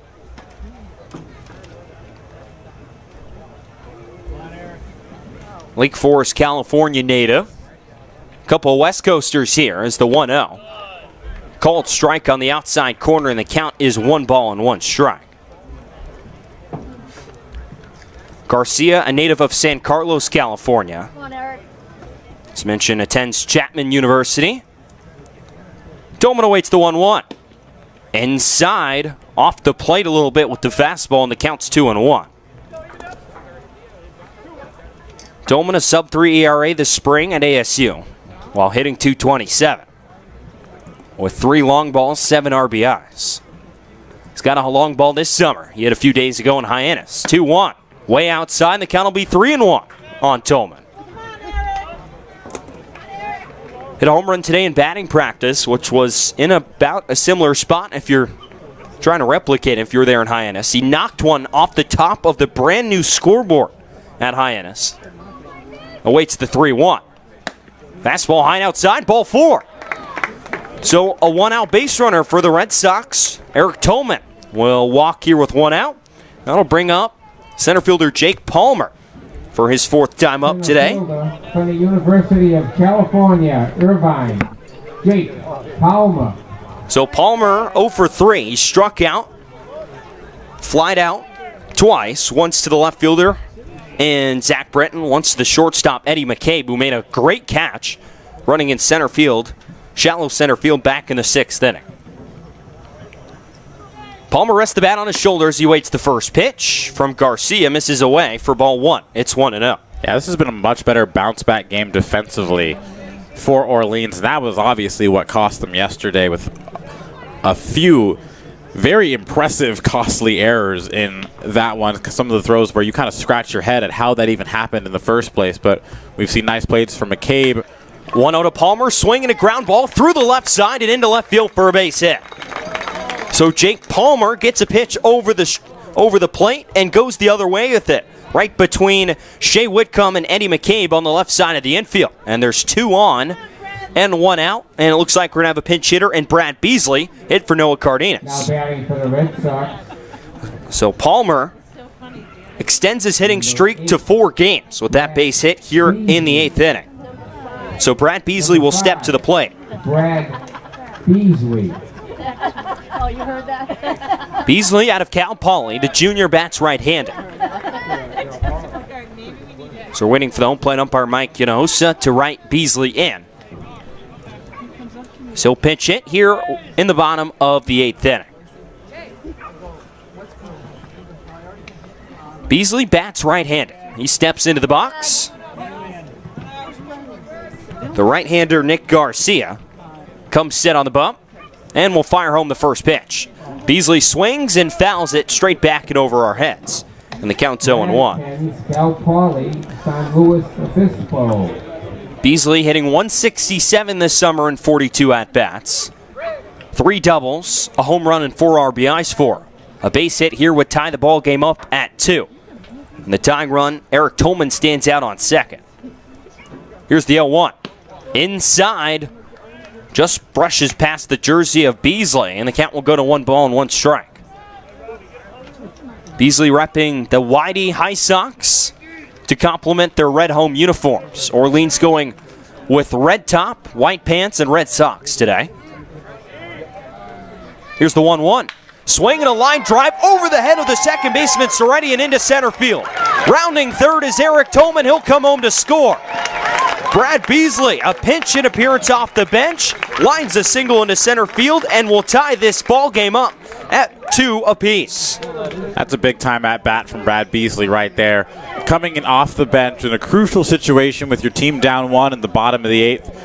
With a good piece of hitting there to go the opposite way, find the gap in right center field, and drive in the tying run. So Gavin Dugas will get a shot to hit here in the 8th inning. He bats, well, now in his defensive spot. Tate Samuelson pinch hit for R.J. Yeager in the 7th inning. And then Dugas went out to play second in the top half of the 8th inning, and he'll get an at-bat here in the bottom half. So now Kelly Nicholson out of the Firebirds' first base dugout. An arm down there throwing for the Firebirds. That's a nice slow walkout. No pitchers jogging in yet. He's yet to make a sign. It's getting a little dark here at Red Wilson. Sun setting off to our left. As Nicholson docking with Garcia. Still no sign yet down to that bullpen. Red Sox tied this game up at 2 apiece with a Brad Beasley RBI single here in the bottom of the 8th. So now Mike Hinojosa out to break up the meeting on the mound. And Nicholson will call down to the bullpen, just giving his arm down there enough time to warm up. So we're going to have a new pitcher here in South Yarmouth after Brad Beasley ties this game up at 2 here on the Cape Cod Baseball League Network.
It's going to be the right-hander out of Arkansas, Zebulon Vermillion, in relief for the Firebirds here in the bottom half of the 8th inning at Red Wilson Field. Red Sox chase the reliever Nick Garcia, who served up the game-tying RBI single to Brad Beasley here in the bottom half of the 8th inning. And now it's going to be Vermillion in to face Gavin Dugas, who in his first at-bat of the game. Dugas hitting .143 this season, just 2 for 14 so far. He's yet to record an extra base hit or an RBI. He has a chance to do both right here.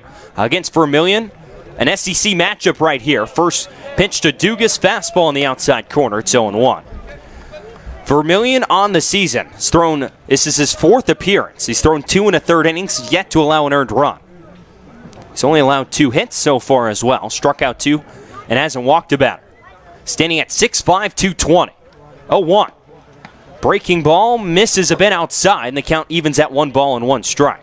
And this seems to be the beef that some of these players and pitchers have had with Hinojosa behind home plate is that it's hard to tell me that those first 2 pitches were located in a different spot, and yet the count's 1-1. So understandably frustrating for both people at the plate and on the mound. 1-1 to Dugas, swinging a line drive into right field for a base hit. Palmer will get held up at third base as that ball just one-hopped to Zach Kokoska out in right field. But Gavin Dugas, a base hit that will load the bases. For Wyatt Young, he's going to get a chance to extend that hitting streak to 10 games here with the bases loaded and just 1 out. Yeah, the narrative just kind of writes itself for Wyatt Young here. Cape League's leading hitter came through in a hyperly clutch situation yesterday for these Red Sox. Now finds himself at bat in the 8th inning once again with an opportunity to give the team the lead. And the thing for Wyatt Young, if he can smack a go-ahead hit here, and the Red Sox then finish this 8th inning, sunset's about 25 minutes from now. Now you can make a case the game would get called after 8. So here's Young. Red Sox at every base. First pitch on the way. Fastball dots the outside corner. It's 0-1. So now Palmer over at third base, Brad Beasley at second, and Gavin Dugas at first. Red Sox looking to make 9 straight against the Orleans Firebirds. The 6-5. Vermillion comes set, facing the 5-7 Wyatt Young. 0-1, swing, and it's fouled out of play behind home plate. And the count goes to 0-2.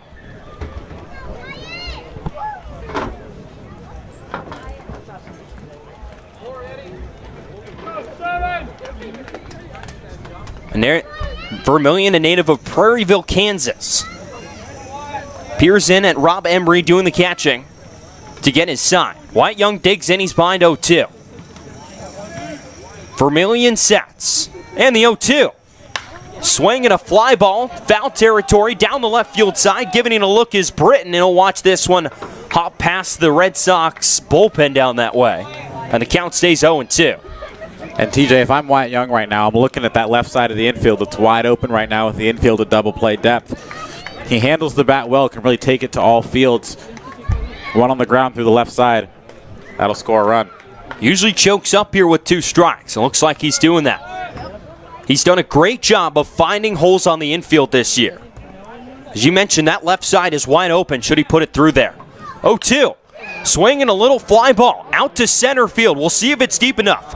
Hurtubise settles under it. He makes the catch. Tagging is Palmer. The throw from Hurtubise up the line, and Palmer scores. Sacrifice fly for Wyatt Young.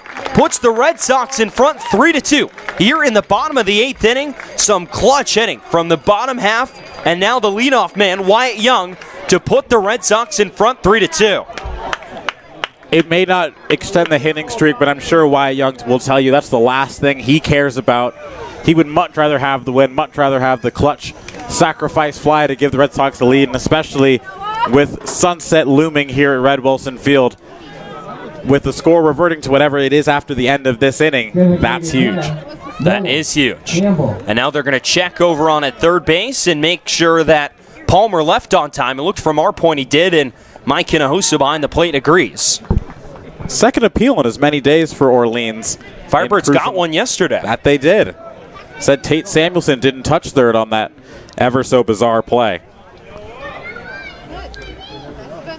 So here's Noah Campbell.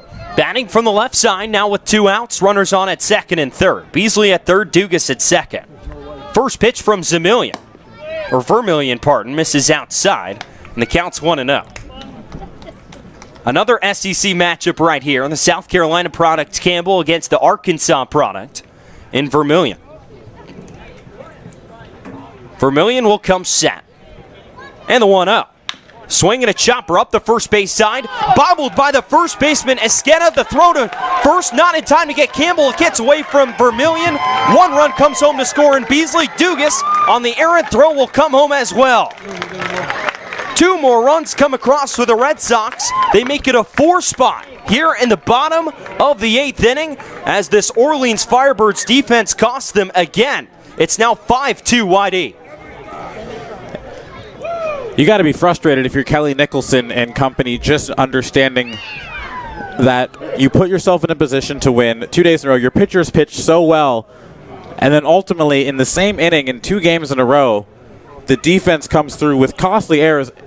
So you make the misplay originally at first. That's okay. Yes, the 1-run scores, but you can limit it to that. I don't understand why you then try to make the throw, force the throw on a play that's probably a lost cause anyway. The ball gets away, and suddenly now, instead of being down 2, now you're down 3, and it's a 4 spot for YD. And an inning that very well may be the final inning of the game. So now here's Austin Wells. So now the runner over at first base is Noah Campbell. It's going to be 2 errors, I believe, on Trevin Esquerra at first. One fielding the ball and one throwing the ball. First pitch to Wells. Fastball, call a strike on the outside corner. It's 0-1. But how about this response from YD? After serving up the lead, or the tie, pardon, in the top half of the 8th inning, the offense just storms back and scores 4. It makes the Orleans Firebirds pay. 0-1. Fastball misses away, and the count will go 1-1.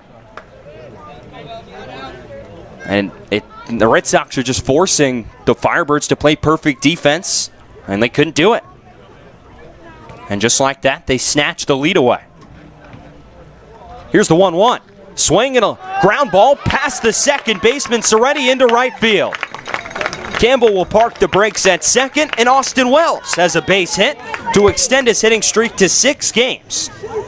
And now the 9th batter of this 8th inning will come to the plate in form of Riley King. I have a hard time believing we'll be playing past this inning. It's already getting pretty dark on the field, and Mike Hinojosa is out to talk to the other umpires here. See if they're even going to bother continuing. They got to get through the inning for this inning to count and be official. And honestly, at this point, if I'm Scott Pickler, I'm telling Riley King, just don't take the bat off your shoulder. Let's get out of here and go home. Just maybe strike out on purpose. Yeah, just hold the bat out there in the hitting zone. And we'll see what they're going to decide right here. Now Kelly Nicholson out to have a chat with the umpires. There's no way they can call this with 2 outs in the inning. Yeah, there's really not. At one point, just you can't do it, but just call Riley King out and make the inning official. No one's having any trouble fielding the ball right now, which is...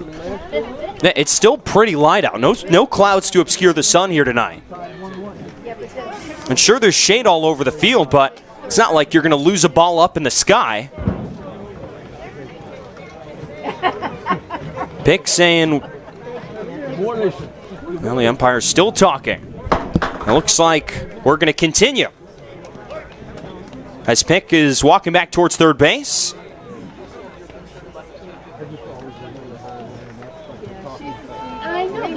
Pick just standing at home plate and smiling right now. One more out needed here in the bottom of the 8th inning to make the score official. And it looks like we're going to continue play. So, following the single from Austin Wells, Riley King will stride to the plate. As we creep closer to 8 o'clock, 7:59. So King today, 1 for 3, a hit by pitch, a single, in which he scored back in the 4th inning. First run of the game for Whitey. Another SEC matchup right here with Vermillion. Georgia versus Arkansas. Here's the first pitch. Fastball called a strike, and the count's 0-1. Wells over on at first base, Campbell on at second.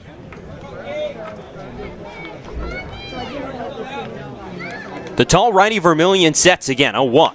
Swing and a fly ball. Staying on the infield for Soretti at second base. Moves a few steps in. He's there to make the catch for out number 3. And we'll see right here. With the argument right there, I'm almost certain that this game might get called due to darkness at the moment. With sunset 16 minutes away here. And they're going to call it off. Darkness. This game will be called after 8 innings. A 4 spot in the bottom of the 8th inning puts the Red Sox over the Firebirds 5-2 and makes it 9 straight wins for Whitey over Orleans today. Another sun-shortened game this week, but when they needed it, Andre, the clutch hitting came through. Yeah, I mean, time and time again, we've seen this team respond with their back against the wall, and this was no different. surrendered the lead late. A couple runs in the 7th and the 8th for Orleans, but again, the YD offense responds as it does so well. And something we've been talking about and something worth noting and tracking as we continue into this season. We talked about it about a week ago, TJ, getting production from the bottom half of the order, and today, really all of the damage was done in the bottom half, especially in this 4 spot that ultimately sealed the win. I mean, you got runs scored by your 6, 7, 8, 9 hitters. That'll play. If you're really trying to make a deep run, you're going to need production from up and down the lineup. They got that today, and they ultimately sealed the win. So it's going to end up being Gordon Ingebrigtsen who will get the win here today. Last pitcher of record for YD as they took the lead in the bottom half of the 8th inning. It'll be Nick Garcia shouldering the loss. He went 2/3 of an inning, 2 hits, 3 runs, 2 of them earned, a walk, and no strikeouts for him. And again, it was the Firebirds defense at the end that really pushed this game out of reach for Orleans. You had that grounder up the first base side that Trevin Esquerra just couldn't handle. Bounces off his glove and then proceeds to make a throwing error on the preceding throw. Allows more YD runs to score. Yeah, I mean, it's frustrating when your defense ultimately costs you like that in such crucial opportunities. I mean, to have a total of 4 errors in the last 2 8th innings is never something you want to see. I don't care if the score is 10-1 or 1-0.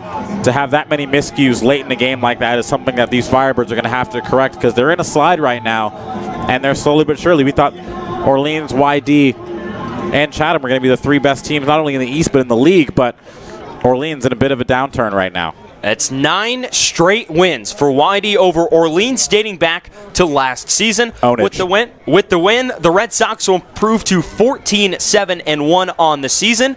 That'll be their 29th and 30th points on the season. They trail the Chatham Anglers by 1 point in the standings entering play today. The Anglers have yet to score in a 0-0 tie with the Brewster Whitecaps, that in the bottom of the 4th inning. The Red Sox will get to face the Harwich Mariners tomorrow right here at home. First pitch set for 5 o'clock. The Mariners tied up at 2 with the Falmouth Commodores down in Falmouth. Wareham up 7-4 at Spillane Field in Wareham over the Hyannis Harbor Hawks, and the Cotuit Kettleers up 6-1 over the Bourne Braves at Dorn Park in Bourne. The Firebirds, with the loss, fall to 11-9-2, their 4th straight loss of the season, which will push them even farther down in the standings here in the Eastern Division on Cape Cod. So, one last time for Andre Sims, I'm TJ Mathewson. We'll see you right back here at Red Wilson Field tomorrow when the Righty Red Sox host the Harwich Mariners.